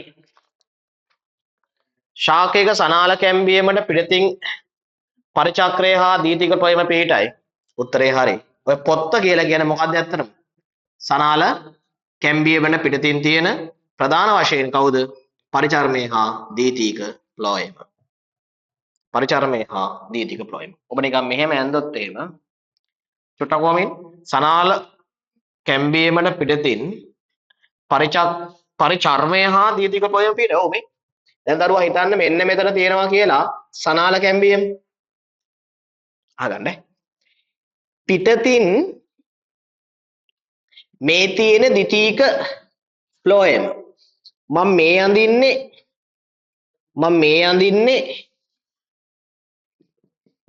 පරිචර්මය. එහෙනම් අපිට ප්‍රධාන ස්තර දෙකක් විදිහට ගන්න ඕන නම් කොත්තේ පටක මේ තියෙන්නේ පරිචර්මය. ඔය දරුවෝ දන්නවා පරිචර්මයේ කැලේ තුනක් අයිති. මොකද්ද? ද්විතීක මුලින්ම ගමුකෝ වල්ක කැම්බියම ද්විතීක බාහිකය. ඒ කියන්නේ වල්ක කැම්බියම ද්විතීක බාහිකයේ තුන එකතු තමයි කවුද? පරිචර්මය කියලා කියන්නේ. ඊට පස්සේ අතුලතින් මේ කවුද තියෙන්නේ? ද්විතීක ෆ්ලෝයම. ඔය තමයි සනාල කැම්බියම කියන්නේ මෙන්න මෙහානේ. සනාල කැම්බියමෙන් එළිය තමයි කවුද? පොත්ත කියලා කියන්නේ. මේ තියෙන සනාල කැම්බියම. ඔක මරු තියරියක්. හරිද? මම රිවිෂන් එකේ පුළුල්ව අන්දලා කටපාඩම් නොකර ගන්න විදිය මම කියලා දෙන්න. හරිද? උත්තරය 3. ආවා කොහොම හරි කට්ටිය? ඒක හරිනම් සෑහෙන හොඳයි ඈ. විවෘත බීජක ශාක විශේෂවල කඳහා බීජ ශාකවල මුලේ ද්විතීක වර්ධනය සිදුවේ. ළමයි විවෘත බීජක ශාක විශේෂවල කඳහරි බීජ ශාකවල මුලෙහි ද්විතීක වර්ධනය. දැන් මෙහෙමයි. බීජ කියද්දි හැම බීජකයක වෙන්නේ නෑනේ දරුවෝ. ඒක බීජවල වෙන්නෙම නෑනේ කතාව කොහොමද? වැරදි. ශාකයක වල්ක කැම්බීමේ ක්‍රියාකාරීත්වය නිසා ද්‍රව්‍ය පරිවහනය වැඩි කරගත හැකිය. ළමයි වල්ක කැම්බීමේ ක්‍රියාකාරීත්වයෙන් වෙන්නේ ශාකයට මොකද්ද? මොකද්ද වෙන්නේ? නිකන් දුරතාවක් වගේ ලැබීමක් නෙවෙන්නේ. සනාල ප්‍රවාහය වැඩි වෙන්නේ මොන කැම්බීමින්දද? සනාල කැම්බීම නිසා. ඔක්කොම හම්බ වෙයි. එක දවසෙන් ඉවර වෙනවා ඔක්කොම ශාකයේ පාඩම කරද්දී ඔය කඳ මුල ද්විතීක වර්ධනය ප්‍රාථමික බිව් ඔක්කොම එක දවසකින් ඉවර වෙනවා. ඕව අල්ලා ගන්න පුළුවන් දවසක් ලැබිලා ගියාම හරි. හරි. උත්තරය 3 අබ කට්ටිය කොහොමද උසන්? ඉන්නවනේ. හරි. අපි යනවා දැන් තුලාශ්ම කල්පිතයේ අංක 14. right. සෙට් එක නෑම. තුලාශ්ම කල්පිතය. මම නිකන් ඔය දල වශයෙන් තුලාශ්ම කල්පිතය කියලා දෙන්නම් ඔයාලට. අනුපිළිවෙල හොයාගන්න ලේසි වෙන්න. මේ තියෙන්නේ අපේ ප්‍රෝහණය වන මුල බීජයක් කියලා හිතන්නකෝ. ඔය බීජේ මේ තියෙන්නේ බීජ මූලය කියලා හිතන්නකෝ. මේ මූලාව කොපුව. අපි රතු පාට පෑන අරගෙන ලස්සන කරමු. හරි. දරුවෝ මේ තුලාශ්ම කියන්නේ ගුරුත්වය කියලා දෙන කෙනා. ගුරුත්වය කියලා දෙන කෙනා කියන්නේ ගුරුත්වයේ තියෙන පැත්තේ තමයි තුලාශ්ම කියන කෙනා තැම්පත් වෙන්නේ. තුලාශ්ම තැම්පත් වීමෙන් පස්සේ ඒ තුලාශ්ම තියෙන පැත්තට කොහේ හරි ඉඳලා කැල්සියම් අයනත් එනවා කියලා හිතන්න. දැන් මම ලියනවා තුලාශ්ම ධන කැල්සියම් සාන්ද්‍රණය හරි වැඩි. ඊට පස්සේ තුලාශ්ම ධන කැල්සියම් සාන්ද්‍රණය තියෙන පැත්තට ඔක්සීන් කියන ශාක හෝමෝනේ ඇදිලා එනවා. ඔය ඇදිලා එන්නේ ඔක්සීන්. දැන් ඔයාලට තේරෙනවද? මෙතන කැල්සියමුත් දැන් තියෙනවා තුලාශ්ම කැල්සියමුත් දැන් තියෙනවා ඔක්සීනුත් දැන් තියෙනවා. තුලාශ්ම කියන්නේ හිතන්නේ කල් කැට වගේ. ඌ සක්‍රිය නේ. ඌ කරන්නේ මොකද්ද? ගුරුත්වය පෙන්වීමේ පමණයි. ඒ ගුරුත්වය තියෙන පැත්තට මුලින්ම කැල්සියම් ආවා. කැල්සියම් ආපු නිසා ඔක්සීනුත් ආවා. දැන් ඔබ හිතා ගන්න ඔය ටික තැම්පත් වෙලා තියෙන්නේ සෛල දික්වන කලාපයේ පැත්තේ කියලා. කවුද ඉන්නේ සෛල දික්වන කලාපේ? මම ගත්තොත් එළියට ඔක්සීන් ධන කැල්සියම් ධන දෙකයි. ඔක්සීන මෙතන හිතන්නකො දැන්. ඔක්සීන් ඉන්නවා සෛල දික්වන කලාපයේ ටිකක් වැඩිපුර සාන්ද්‍රණේ. මෙන්න තියරිය. මුලේදී ඔක්සීන් කරන්නේ මොකද්ද? සෛල දික්වීම නිෂේධනය කිරීම. එහෙනම් මෙන්න මේ යටපැත්තේ දික්වන කලාපයේ සෛල මොනවා වෙන්නේ නැද්ද? දික් වෙන්නේ නැත. එයා දික් වෙන්නේ නැහැ. හැබැයි උඩ පැත්තේ සෛල මොකොත් නෑ ස්වභාවිකව දික් වෙනවා. මේ පැත්ත අල්ලගෙන ඉන්නවා මේ පැත්ත දික් වෙනවා. එහෙනම් ඒකේ ප්‍රතිඵලය මොකක්ද? මම මෙතන ඉඳන් මේ පැත්තෙන් යන්දොත් එහෙම මේ තියෙන බීජය කොහොම තියෙනවද? දැන් මොකද වෙන්නේ?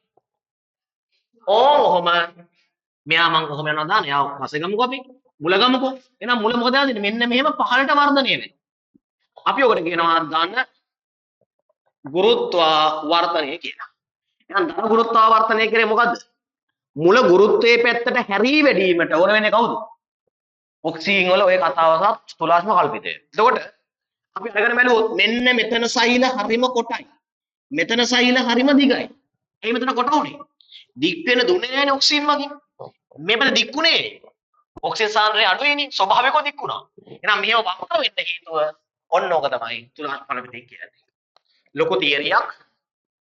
ලොකු තියරියක්. අලාගන්න.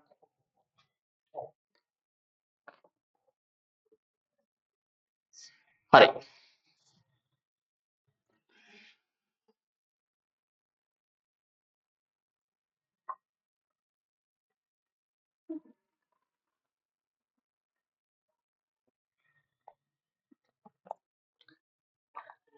දාහතර නේ අපිට 13 මිස් වුණානේ මේ පස්සේ කරමු හරි රයිට් කො බලන්න එනවා මොකද උත්තරේ අනපිළිවෙල අහන්නේ නේ මුලින්ම වෙන්න ඕනේ මූලාග්‍රපුවේ 15ම කොටසේ තුලාශ්ම ඒකරාශී වීම මුලින්ම D ඊට පස්සේ කැල්සියම් අයන ප්‍රතිව්‍යාප්තිය කැල්සියම් එනවා මේ පැත්තට ඊට පස්සේ මුල තුල ඔක්සිජන් වල පාර්ශ්වික පරිවහනය A කොබන් DCA උත්තරය ආව පහ අන්තිමට කොහෙද යන්නේ B කියන්නේ අධික ඔක්සිජන් සාන්ද්‍රණය මුලේ සැදී දික්වීම අධික ඔක්සිජන් සාන්ද්‍රණය මුලේ සැදී දික්වීම නිෂේධනය කරයි උත්තරේ පහ කොහොමද පහම කට්ටිය මේමයි පහ උත්තරේ ආයි පාරක් චෙක් කරගන්න උරණ පාඩම් කරන්න ওই පිළිවෙල එතකොට හොඳයි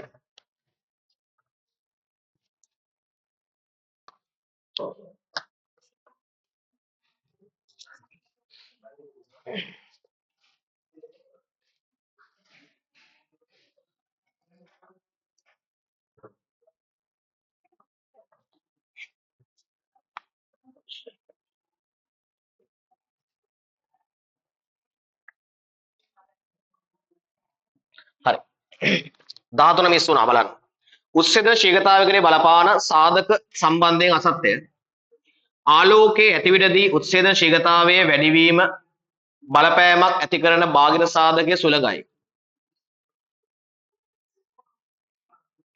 ආලෝකයේ ඇතිවිට උත්සේදන ශීඝ්‍රතාවය වැඩිම බලපෑමක් ඇති කරන බාහිර සාධකයේ වන්නේ සුළඟයි නෑ නේද කවුද බලන්න පළවෙනි කාරණාව කියවලා මොකක්ද තියෙන්නේ කියලා බාහිර සාධකවල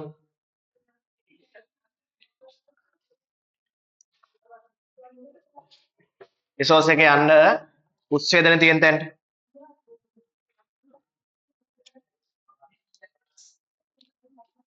මොකක්ද තියෙන්නේ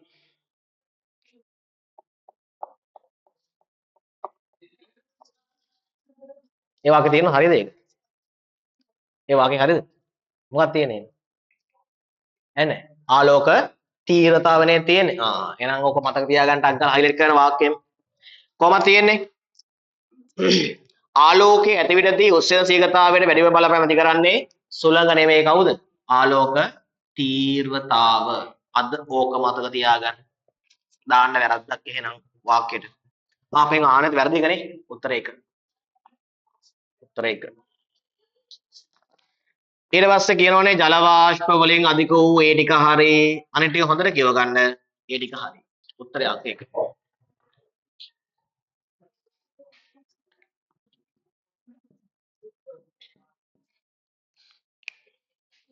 14 කරානේ 15.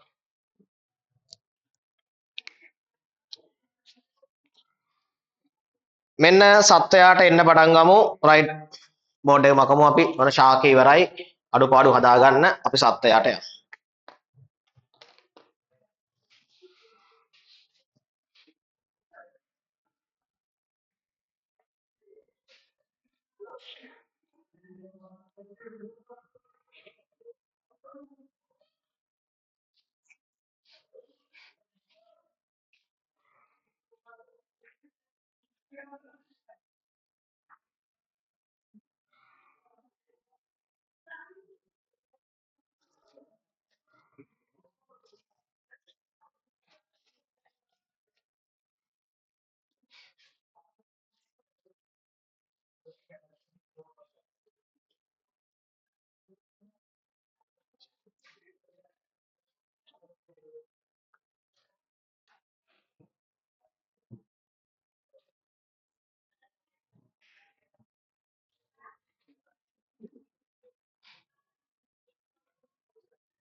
ළමයි සත්වයා ගේමක් ගහමු. සත්වයා ටික හරියට සාකච්ඡා කරගත්තොත් සෑහෙන ලකුණු ප්‍රමාණයක් එනවා. ඔන්න මම පොඩක් පැහැදිලි කිරීමකුත් එක සාකච්ඡාව යන්න 15.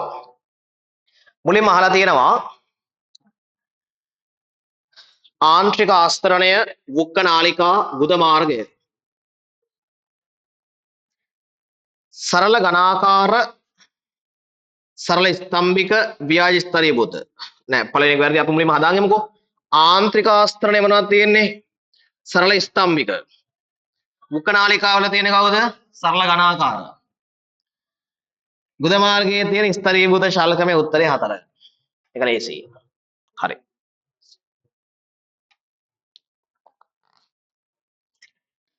මෙතෙන් එන්න.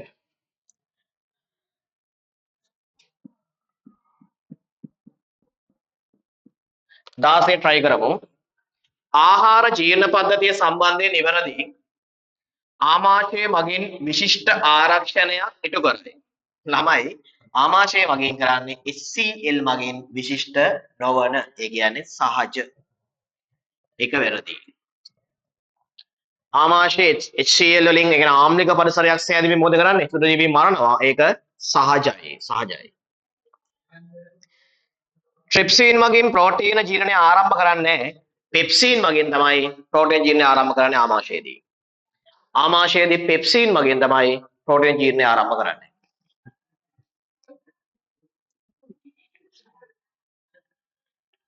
ජලය අවශෝෂණය වන්නේ මහාන්ත්‍රයේදී පමණි.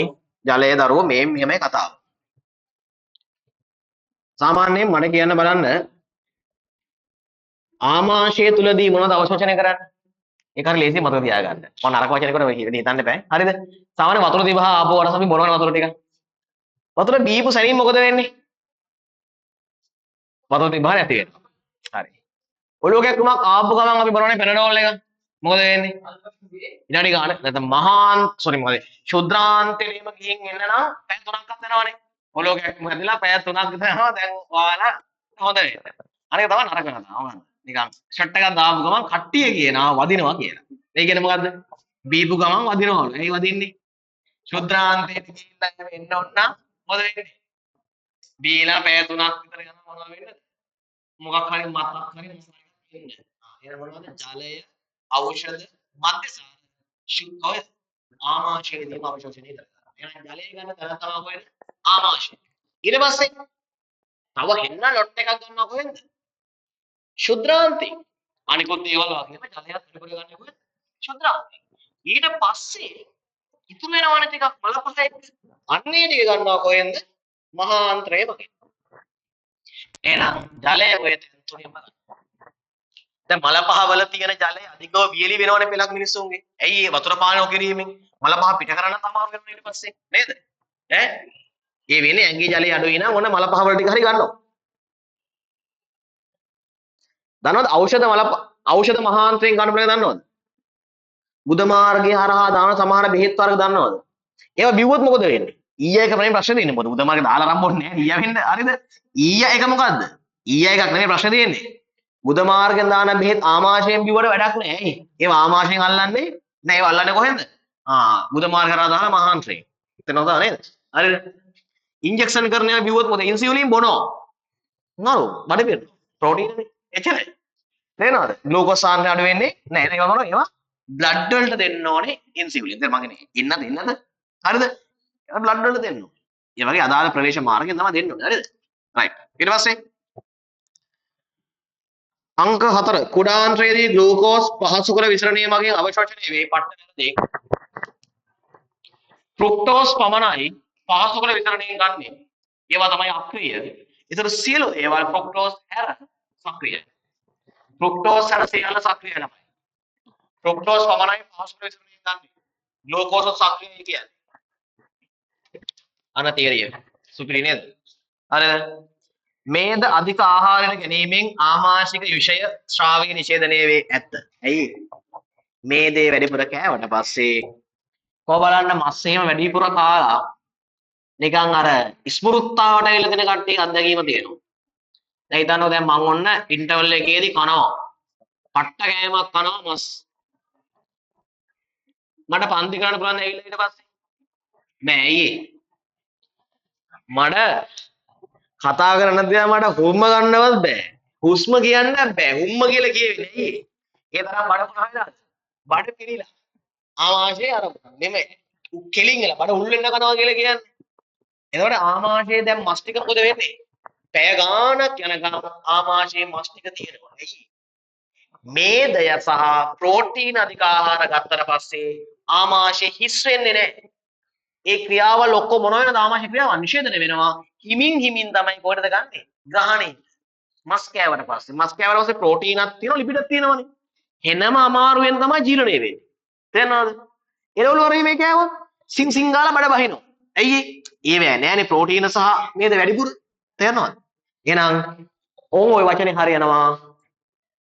මේද අධික ආහාර ගැනීමෙන් ආමාශය විෂ ශ්‍රාවය නිෂේධනය වේ. ඔව් ඒයි ආමාශය හිස්වීම ප්‍රමාද වීමක් තමයි වෙන්නේ. ආමාශය තියෙන සංකෝචන නිෂේධනය වෙනවා. ආමාශය ශ්‍රාව නිෂේධනය වෙනවා. මෙන්න මේ තියෙන මේ දේ හේතුවෙන්. මතකද සික්‍රටීන්? මතකයිනේ? සික්‍රටීන් කොලෙස්ටරොකයිනින් තමයි ওই වැඩේ කරන්නේ. කවුද? සික්‍රටීන් සහ කොලෙස්ටරොකයිනින්. උත්තරේ පහ. කොහොමද හරි කට්ටිය? හරි. උත්තරේ පහ. 17 යන්නේ හෘදය. 17. right set it.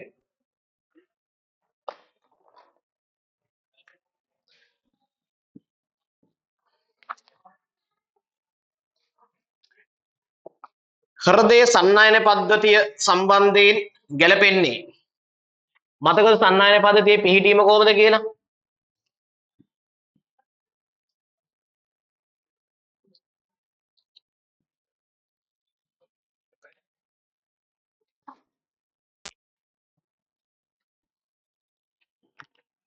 මෙන්න මෙතන තියෙනවා කවුද? SA ගැටය. මෙතන තියෙනවා කවුද? AV ගැටය. මේ ඔන්න කර්ණීය කෝෂයේ ගොනුව. මෙන්න ඒකේ ශාඛා. මෙන්න පර්කින්ජියන් තන්තු. දක්වා ශාඛනය වෙනවා. එහෙනම් SA ගැටය කියන්නේ සයිනෝහර්ට් කර්ණික ගැටය. AV ගැටය කියලා කියන්නේ කර්ණික කෝෂික ගැටය. මේ ගැටේ මේක මෙතන මේ කලම නේද? මේ කලමේ ශාඛා දෙක. මේ පර්කින්ජියන් තන්තු. ඔය තමයි සන්නායන පද්ධතිය. එතකොට මොකද්ද වෙන්නේ? මෙයාගේ ආවේග කර්ණිකා බිත්ති පුරා යනවා. ඒ ආවේගයකින් AV ගැටය උද්දීපනය වෙලා කර්ණික කෝෂික ගොනුවේ මිදුණු ශාඛා පර්කින්චින් තන්තු ඔස්සේ කෝෂිකා බිත්ති පුරා ආවේග යනවා. තේරෙනවද? බලමු. හර්බ් ගතිකරය වම් කර්ණිකාවේ මයෝකාඩියමද? නෑ. දකුණු කර්ණිකාවේ මයෝකාඩියම. මේ තියෙන්නේ SA. මේ පැත්ත දකුණ, මේ පැත්ත වම. වැරදි. කර්ණික කෝෂික ගැටය AV නේ. වම් හා දකුණු කර්ණික කෝෂික බිත්ති අතර පිහිටයි. කර්ණික කෝෂික ගැටය වම් හා දකුණු කර්ණික කෝෂික බිත්ති නෑ කොහෙද තියෙන්නේ? මේ කර්ණිකාවාර බිත්තියේ තමයි තියෙන්නේ. කොහෙද තියෙන්නේ? කර්ණිකාවාර බිත්තිය. මෙන්න මෙතන. මේ කර්ණිකාවාර බිත්තිය. තේරෙනව නේද? වැරදි. මයෝකාඩියමේ පවතින විශේෂිත පේශි සෛල වලින් සමන්විතයි. පේශි විතරක් නෙමෙයි කවුද තියෙන්නේ? සනන පද්ධතිය ස්නායු සහ පේශි දෙකම තියෙන්න ඕනේ. ස්නායු සහ පේශි දෙකම තියෙන්න ඕනේ. ස්වයං සාධක ස්නායු පද්ධතිය මගින් ඇති කරන ආවේග මගින් හෘද ස්පන්දන වේගය වෙනස් විය හැකි අනිවාර්යයෙන්ම. හෘදයේ මූලික රිද්මයට වඩා වෙනසක් වෙන්න පුළුවන් කොහෙන්ද? අනුවේගී ප්‍රත්‍යානුවේගී ස්නායු පද්ධතිය මගින්. ඒක හරි. ගතිකරයේ SA එකට උනාට වේගය අඩු වැඩි කරන්න පුළුවන් කාටද? ස්වයං සාධක ස්නායු පද්ධතිය මේ උත්තරේ හතර කොහොමද හරි කට්ටිය? කොහේනේ? ස්නායු හා හෝමෝනමය පාලනයක් ස්වායත්තව ආවේග ජනනය කළ නොහැකිය. වැරදි. පුළුවන්. පොඩෝමින්. ඔතන ස්නායු සහ හෝමෝන දැන් මේ තියෙන හાર્ට් එක හරිද? මේ තියෙන හાર્ට් එක. මෙයාගේ ආවේග මෙයාටම හදා ගන්න පුළුවන්. කිසි අවුලක් නැහැ. හරිද? හැබැයි ඉතින් එළියෙන් එන ස්නායු වලට එළියෙන් එන හෝමෝන වලට මෙයා ස්පන්දන වේගය අඩු වැඩි කරන්න ඕන නම් පුළුවන්. ඒතර මේවා නැතුව හෝමෝන සහ ස්නායු මෙයාට තනියම කරගන්න බැයිද? පුළුවන්. හැබැයි එළියෙන් එන හෝමෝන සහ ස්නායු මගින් අඩු වැඩි කරගන්න පුළුවන්. තේරෙනවද? ඒකයි උත්තරේ. හතර විතරයි. පාවෙන්නේ.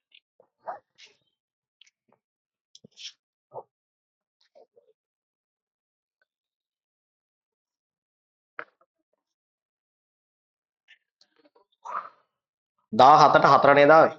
ඔව්.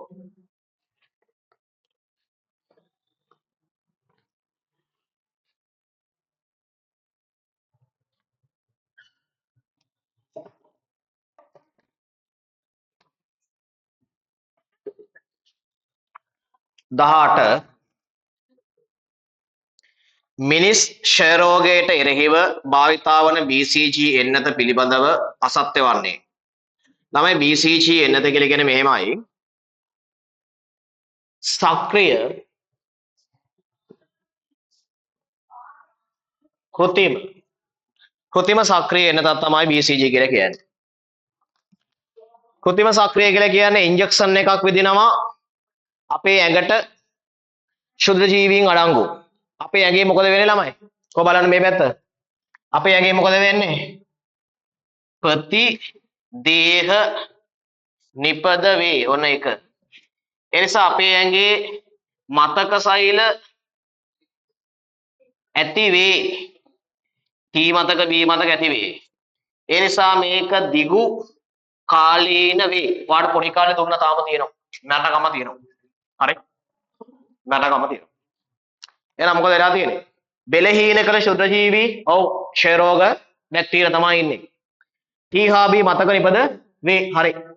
එන්නතේ භාවිතා වන ප්‍රතිදේක ජනකය ප්‍රතිශක්ති ජනක වන නමුත් ව්‍යාජනක නොවේ. ඔව් දැන් ඉතින් ඒකෙක් කල්ලා විදිනවා BCG.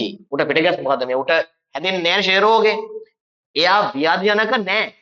හැබැයි ඇත්ත ආසාදනය අනුකරණය කරනවා. හැබැයි ඌ ව්‍යාජනක නැහැ. තේරෙනවද? හරිද? හරි. කෙටි කාලීන වේ නෑ මේක දිගු කාලීනයි. ඇයි ඒකට හේතුව? අන්න සක්‍රියයි. සක්‍රියයි. ඒ කියන්නේ මතක හැදෙනවා දිගු කාලීනයි. මෙම එන්නත මගින් කෘත්‍රිම පරිචිත සක්‍රිය ප්‍රතිශක්තිය ඇති කරවයි. ඔව් හරි. වර්ධින්නේ අංක 4.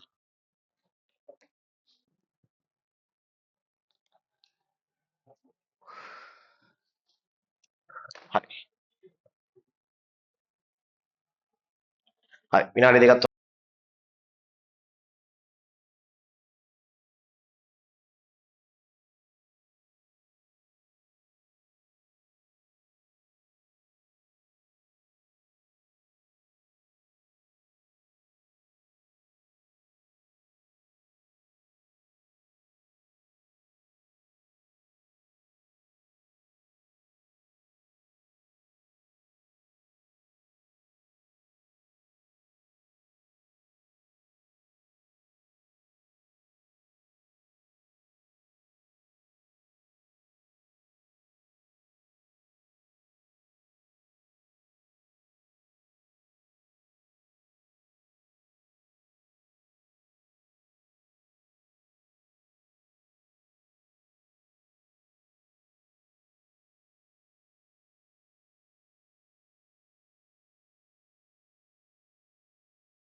19 ප්‍රශ්නේ බලන්න.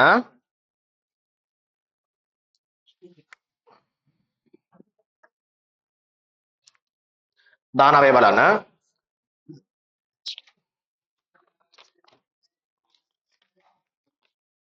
මිනිසෙකු විවේකීව සිටන විට ඔහුගේ වාතාශ්‍රයේදී චලනය වන ව්‍යුහ වන්නේ මොනවාද?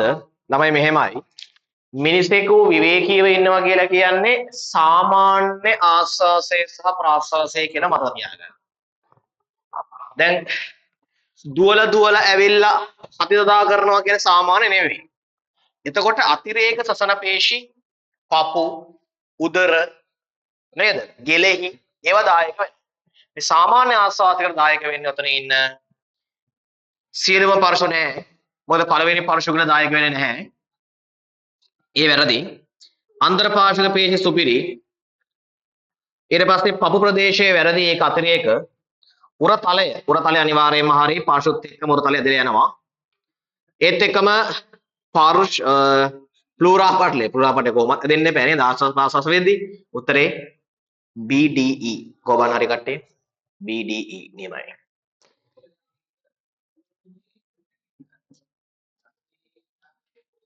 තුන හරි 20 මානව කන පිළිබඳව නිවැරදි පිළිතුර තෝරන්න. මානව කන කොහෙද තියෙන කන? මංගේ කන තියෙන කොහෙද කියලා මේ හරි. කන කියන්නේ ස්කන්ධයවත් යාන්ත්‍ර ප්‍රතිග්‍රාහක. එකෙන් කන්න පුළුවන් මොනවද? ධ්වනි ගුරුත්වය සහ සමතුලිතතාවය වගේ දේවල් බලා ගන්න පුළුවන් කනට. දැන් පඬිතයටද ඒ දණ්ඩ යන්න බැරි කනේ අවුලක් තියෙන කෙනෙක්ටද ඒ දණ්ඩ යන්න බැරි. පඬිත ඒ දණ්ඩ අනිත් පැත්තෙන් යනවා කියලා කියන්නේ. එහෙම ඉන්න පඬිතයි. හරිද?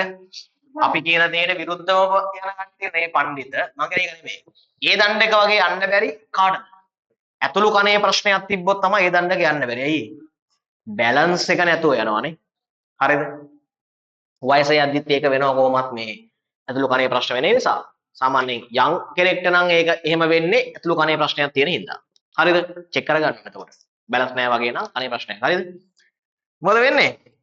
අණ්ඩාකාර ගවාක්ෂය දරණකය නම් වූ අස්ථියකින් ආවරණය වී ඇත. බලන්න.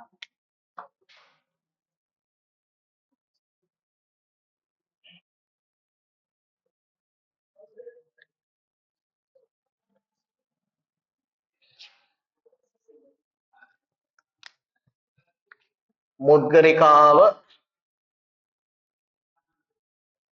නිඝාතකය ඔන්න දරණකය. එහෙනම් මොකද වෙන්නේ දරුවෝ? උඩින් තියෙන කෙනා මොන මේ උඩින් තියෙන කෙනා මොන ගවාක්ෂයේද? අණ්ඩාකාර. යටින් තියෙන කෙනා මොන ගවාක්ෂයේද? ගෝලාකාර. හරිද? මෙයා පටලයකින් ආවරණය වෙලා තියෙනවද අණ්ඩාකාර ගවාක්ෂය? නෑ. ධර්ණකයේ සමග හේතු වෙලා තියෙන්නේ. තේරෙනවද? මෙයා තමයි පටලයකින් වෙහිලා තියෙන්නේ. කවුද? ගෝලාකාර ගවාක්ෂය. එන මොකද කියන්නේ? අණ්ඩාකාර ගවාක්ෂ ධර්ණයක නම් වූ අස්ථියකින් ආවරණය වී ඇත සුපිරි.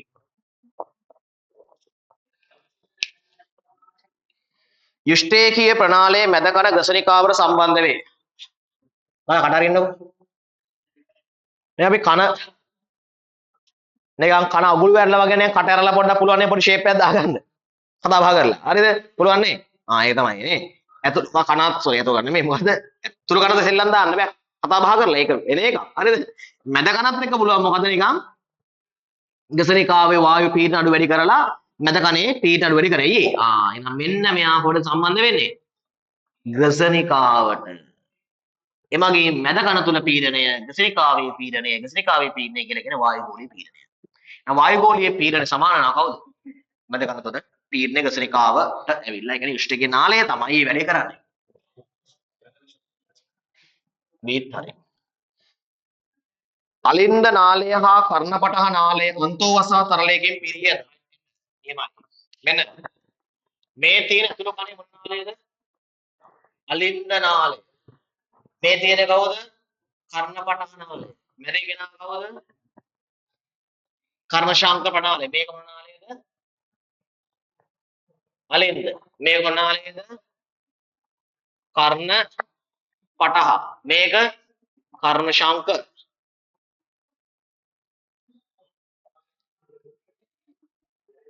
ප්‍රණාලය හරි දැන් තේරෙනවද කියන්න බාන්නේ මොකද්ද වෙන්නේ කියලා අලින්ද නාලය හා කර්ණ ප්‍රණාලය අන්තෝවස තරලයෙන් පිළිලා නෙමෙයි ඔය තියෙන්නේ පරිවසා තරලය තමයි මෙන්න මේ දෙකේ තියෙන්නේ මේ මනිල් පාඩෙන් දාන්නේ පරිවසා කළු පාඩෙන් දාලා තියෙන අන්තෝවස මොන වසාගෙන මේ පිළින්නේ නම් පරිවසා තරලයෙන් තමයි C වැලදී A B පමණා නිවැරදි උත්තරය 1 හදාගන්න උත්තරය 1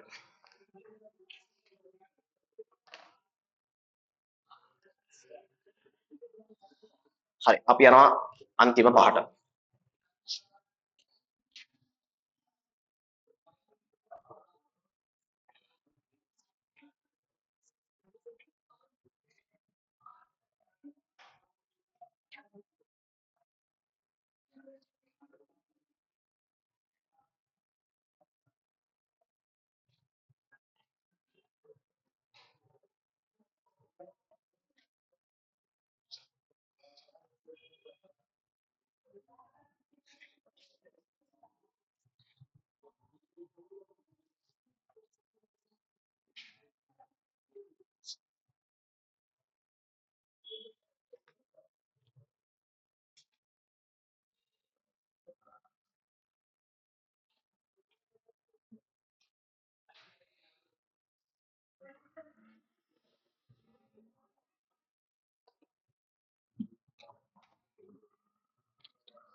හරි අපි යනවා ABCD ප්‍රශ්න වලට ළමයි සෙට් වෙන්න 21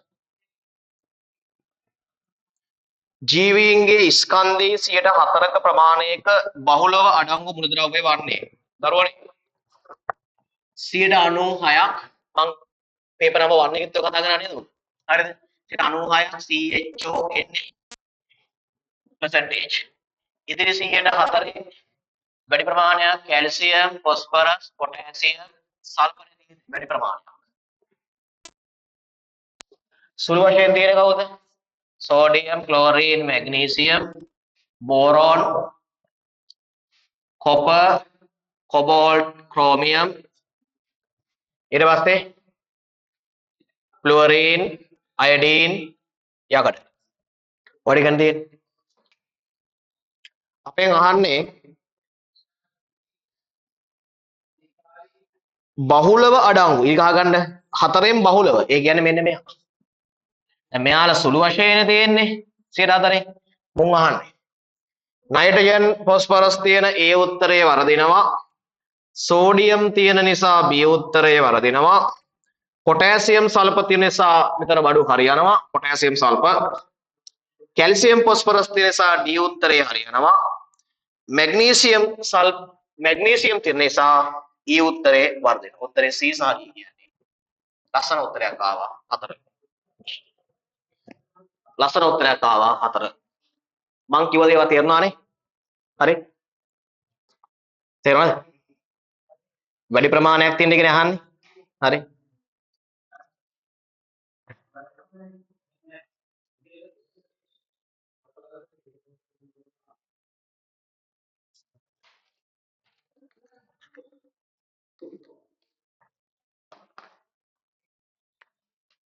විසි දෙක සෙට් වෙන 22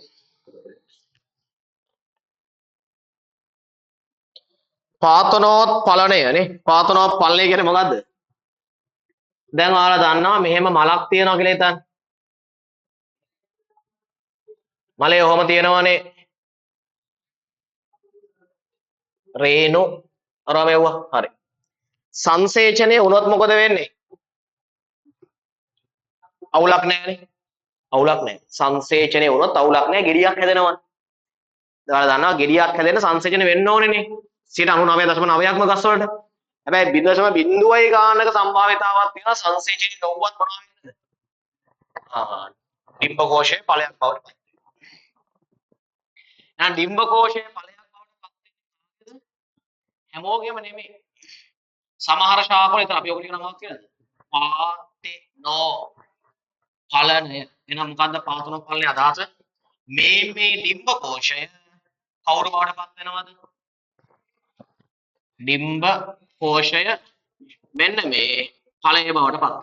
ඕක තමයි මොකද්ද පාතනවත් ඵලනය කියලා කියන්නේ. හැබැයි මේක ඇතුලේ කලලයක් බීජයක් තියෙනවද? නැත. කලලයක් බීජයක් නැත. බීජයක් නැහැ. નિසරුයි බීජය. નિසරු වෙන බීජයක් නැහැ. බීජයක් නැහැ. පුස්. හරි. ඔය බෝඩ් එකේම ගහන පාරේ යද්දි ඇට නැති මිදි ඇට නැති දොඩම් ඒ මොනවද කරලා තියෙන්නේ? කෘත්‍රිමව ශාක හෝමෝන ගහලා පාතනෝත්පලනය කරන් තියෙනවා. ඒ මිදික කද්දි කෙලිම මාර ආතලයි. ඇට හැපෙන්නේ නැහැනේ. ගෙඩිය පිටින් කටේ දාලා හපන්න පුළුවන්. හරිද? ඒ ආතල් එක දෙන්නේ ශාක හෝමෝන වලින් පාතනෝත්පලනය කරවලානේ. හරි. රඹුටන් වල එහෙම එකපාරට දැකගද නම් මම ඔය ඇට නැති රඹුටන්. ඒවැ මාංශල කොටස තියෙන ඇතුලේ ඇටයක් නැහැ. ඒකත් මාර ආතල් යන්නේ රහේ නේද ඒවා? හා. හරිද? ඒ අර ඇටේ අයින් කළා කදි කරදරයිනේ. එකන් කදි ලේසි. ඒ රඹුටන් ක්‍රේම ලියන්න එපා පාතනක් වලනේ කොහෙද වෙන්නේ? ස්වභාවිකව වෙනවා අන්නාසි වල සහ කෙසෙල්. හරිද? අන්නාසි සහ කෙසෙල්. කෘතිම වෙනවා මිදි සහ දොඩම් වල. හෝමෝන. අම්මෝ ලියන්නේ එහෙම බා රඹුටන් සමහර විට කියලා. ඉස්සාල නැහැ. හරිද? සංසේචනයකින් තොරව ඩිම්බකෝෂයේ ඵලයක් බවට විකසනය වේ. නියමයි. බීජ රහිත වේ. නියමයි. සංසේචනය නොවි බීජ නිපදවයි ඒක පාතනෝ භවණය. එතන පාතනෝ ඵලනය යන්නේ. කෙසෙල් වැනි ශාකවල ස්වභාවිකව වෙන්නේ නැහැ කෙසෙල් වල. කෙසෙල් වැනි ශාකවල ස්වභාවිකව පාතපල නොවේ කියලා තියෙන්නේ නෑ වෙනවා. නොවේ කොතනද වෙනවා. එතලින් නෙමෙයි කවුද උඩ වෙන්නේ? ඔක්සීඩ්. A B උත්තරය 3. ලස්සන උත්තරයක් ආවනේ.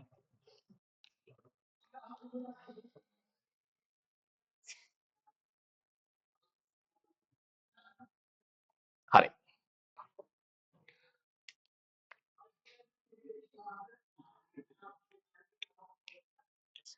විසිතුරට යම්.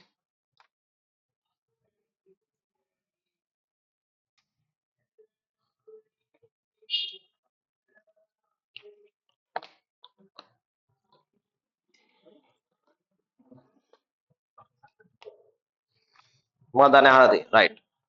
මෙන්න කාස්ටය සම්බන්ධ ශාකයක කාස්ටීය ශාකයක අරටුව.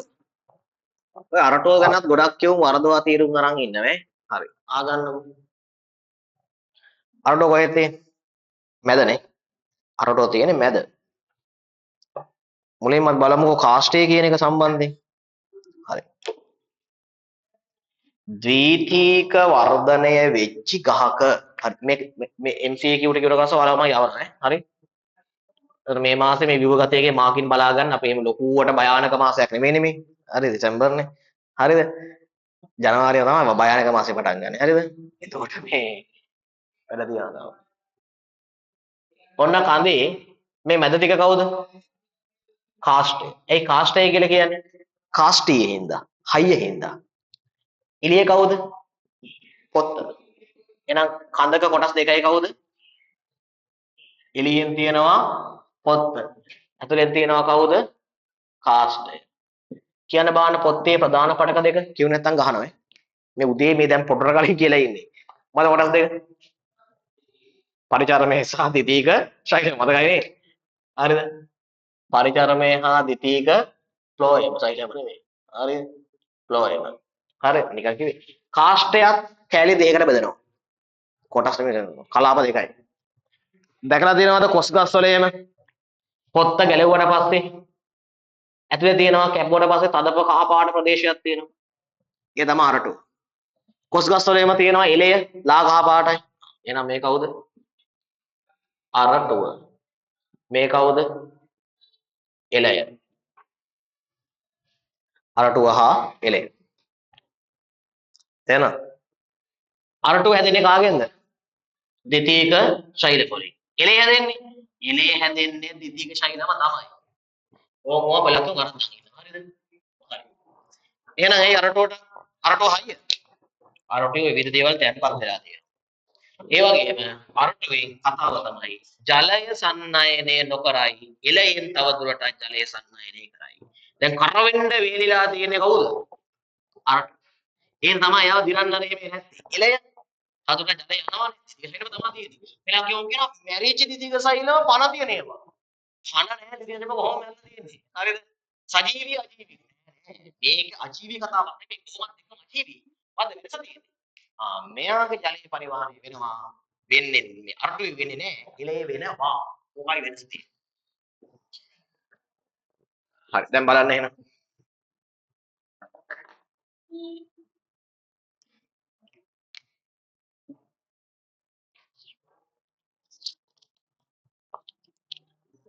බලන්න දීතික ශෛලම බලන්න කාස්ටේ අරටුව. ඔව් නේද? දීතික ශෛලම හරිනේ. ඒ හරි. හරිද? කඳක මැදයට ආසන්නවද මුලේ කඳක මැදයට ආසන්නවද මුලක බාහිරවද පිහිටයි.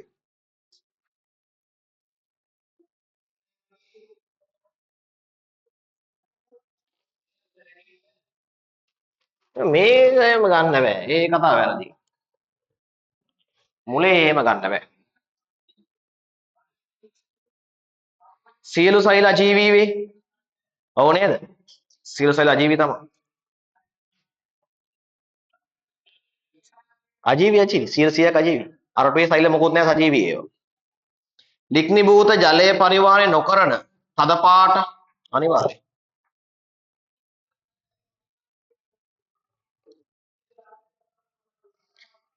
සෙලුලෝස් ජීර්ණය කළ හැකි දිලීර මගින් ආසාදනය කරයි. එළිම හකු පනිනවා දිලීර අර මේවා කණ්ඩ આવොත් නේද? කුමින් එහෙම කට අඩාගෙන හකු පන්නන් තමයි යන්න වෙන්නේ. ඇයි? හැපුවට හැපෙනවද? බෑ. කටවත් දාන්න බෑ. අතවත් තියන්න බෑ. කටවත් නෙමෙයි. එළිම කුමින්ගෙන් ආරක්ෂා වෙනවා මේ මේවා කන්න බෑ. ඒ කියන්නේ දැන් ඔය සීයාගේ පෙලක් අල්මාරියම තියෙනවා මේ ආච්චිගෙන් හම්බෙච්ච අල්මාරි. ඒ පරම්පරා දැන් හතරක් විතර ඔයාලා බලන්න නේ. ආච්චිගෙන් හම්බෙච්ච අල්මාරි. රජ කාලේ. ඒ වගේ. තවම තියෙනවා කිසිම අවුලක් නැහැ. හද දෙන මොනවද? කොස් අරටුවෙන් බලන්න. නැත්නම් කළුවර අරටුයි. මොකක් හරි අරටුයි අත මොකෝත් දෙන්නේ නැහැ. ක්‍රොමියෙට මොකෝත් කරන්න බෑ. බැක්ටීරියා දිලිර මොකෝ කරන්න බෑ. එහෙනම් අරගෙන උත්තර ටික. A හරි C හරි D හරි. A C දෙකෙන් දෙකනේ. හදාගන්න.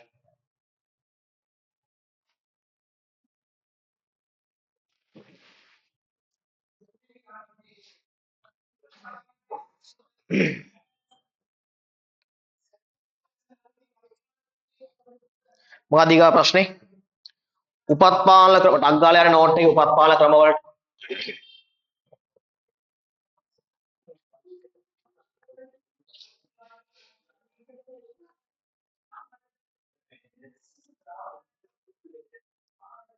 උපත්පාලන ක්‍රම වලට යන්න ඉක්මනට.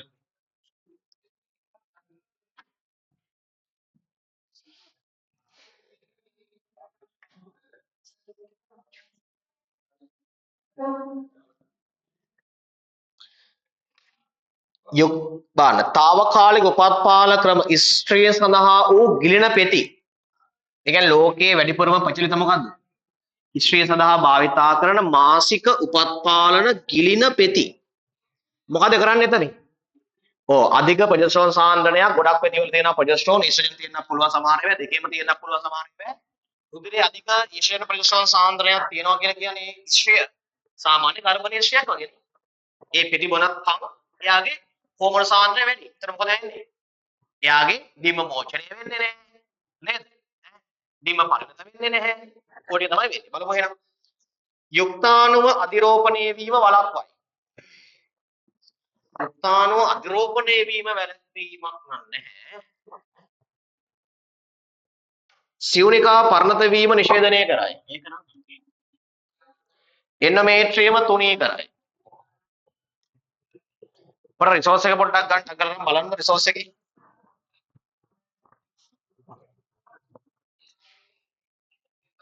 හරි. පොර රිසෝස් එක පොඩ්ඩක් ගන්න.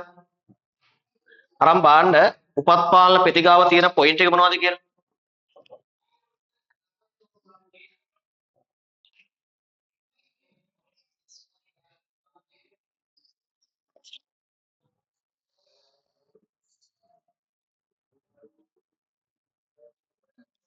දෙවෙනි පොතේ ඇත්තේ ඕකේ නෑ. ඒ පොත නේද? හරි. පොඩ ගිල උපත්පාලන ප්‍රතිගාර චුට්ටක් යන්න.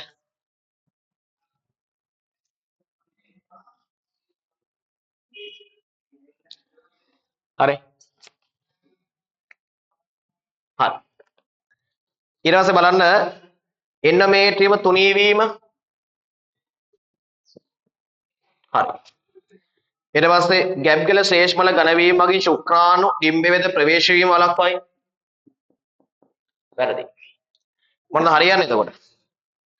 හරියන්නේ එක අහන්නේ නෝන එකනේ අහන්නේ. A E A කියන්නේ පහ. මතක කරගන්න A E ඈ. අද ගෙදර ගිහලා පුළුවන් නම් බලා ගන්න සියලු දෙනාම එක් එක් උපත්පාලන ක්‍රමයේ මගින් වළක්වන්නේ මොනවද කියලා. ඔය ගිල්ල උපත්පාලන පෙත මගින් තමයි සියලුම දේවල් කියන්නේ ගොඩක් දේවල් වළක්වන්නේ. හරිද? ඒක තමයි ප්‍රචලිත වෙන්නේ. හරි. අන්තිම එක කියන්නේ මිනිසාගේ දේහ උෂ්ණත්වයේ යාමනයේදී තාප හානි යාන්ත්‍රණය. තමයි මොකද තාප හානි යාන්ත්‍රණය කියලා කියන්නේ. කොට අහන්න. දැන් මේ මිනිස්සයා හොඳටම රත් වෙලා නේද ඉන්නේ? ඇගේ උෂ්ණත්වය හොඳට වැඩි වෙලා නේද ඉන්නේ? එහෙනම් මොකද්ද මෙයා ක්‍රියාත්මක වෙන්න ඕනේ? තාප හානි යාන්ත්‍රණය ක්‍රියාත්මක වෙලා තාපේ මොනවා කරන්න ඕනේ දැන්? ඉවත් කරන්න ඕනේ. සමයේ ශ්වේත ග්‍රන්ථි උත්තේජන වී දහඩිය නිපදවීම වැඩි කරයි. හරිනේ. දාඩියෙන් වාෂ්ප කරලා ඒක. සමන සැපේ උද්‍ර ප්‍රමාණය වැඩි කරයි. එතකොට මොකද කරන්නේ? අර විකිරණය මගින් හානි කරන්න පුළුවන් උද්‍රයේ තියෙන තාපය. එච්චරයිනේ. සම මත රෝම වැතිරෙන්නේ නැහැ.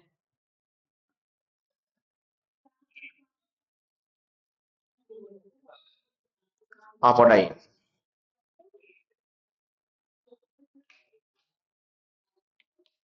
තාපලාභී. තාප හානිනේ. එනම C පොඩ්ඩක් තියාගන්න. C හරි වගේ ඉහි තියාගන්න. කංකාල පේශි විවිලීම නෑ ඒකෙන් තාපය හදනවනේ තාපය හදන්න නෑ. තයිරොයිඩ් හෝමෝන ඇඩ්‍රලින් හෝමෝන වැඩිපුර ස්වභාවය නෑ නෑ මේ ඒක කරන්න බෑ. තාප තව හදනවනේ. එන C තමයි අවුල තියෙන්නේ. රිසෝස් එක C. C නෑ මම හිතන්නේ. ඔය රෝම සමමත වැතිරී මෙහෙමයි කතාව වෙන්නේ. අපිට බලා ගන්නකො. දැන් සීතල කාලේ මොකද වෙන්නේ? රෝම කෙලින් නැගලා තියෙනවද? ඒ ඇයි රෝමාශ්‍රේ පොඩි වායු විස්තරය ඇති කරලා තාපය හානි වීම වළක්වනවා. ඕකේ ප්‍රතිවිරුද්ධ පැත්ත මොකද්ද වෙන්න ඕනේ? රසය නම් රෝම සම මත වැතිරෙන්න ඕනේ නේ. එතකොට අපිට C තේරෙනව නේද? විශ්වාස එක නෑ මම හිතන්නේ. ඔක A B C. ඒකෙන් සංකලනය පහ. හරි. එහෙනම් ඔන්න අපේ MCQ ටික හරි පේපර් නම්බර් 1 එකෙත් MCQ ටික කරලා තියෙනවා මාකින් දාලා තියෙනවා. නම්බර් 2 එකෙත් ඔන්න MCQ ටික හරි මේකේ මාකින් එක බලන්න ගිහිල්ලා වැඩේ කරනවා. දෙසැම්බර් මාසේ ෆුල් පේපර් 4ක් යනවා. ෆුල් කියවට මේක ෆුල් නෑ. ජනවාරි ඉඳන් පස්වෙනි පරම දක්වා ඔක්කොම full. Okay. Yeah, I bought.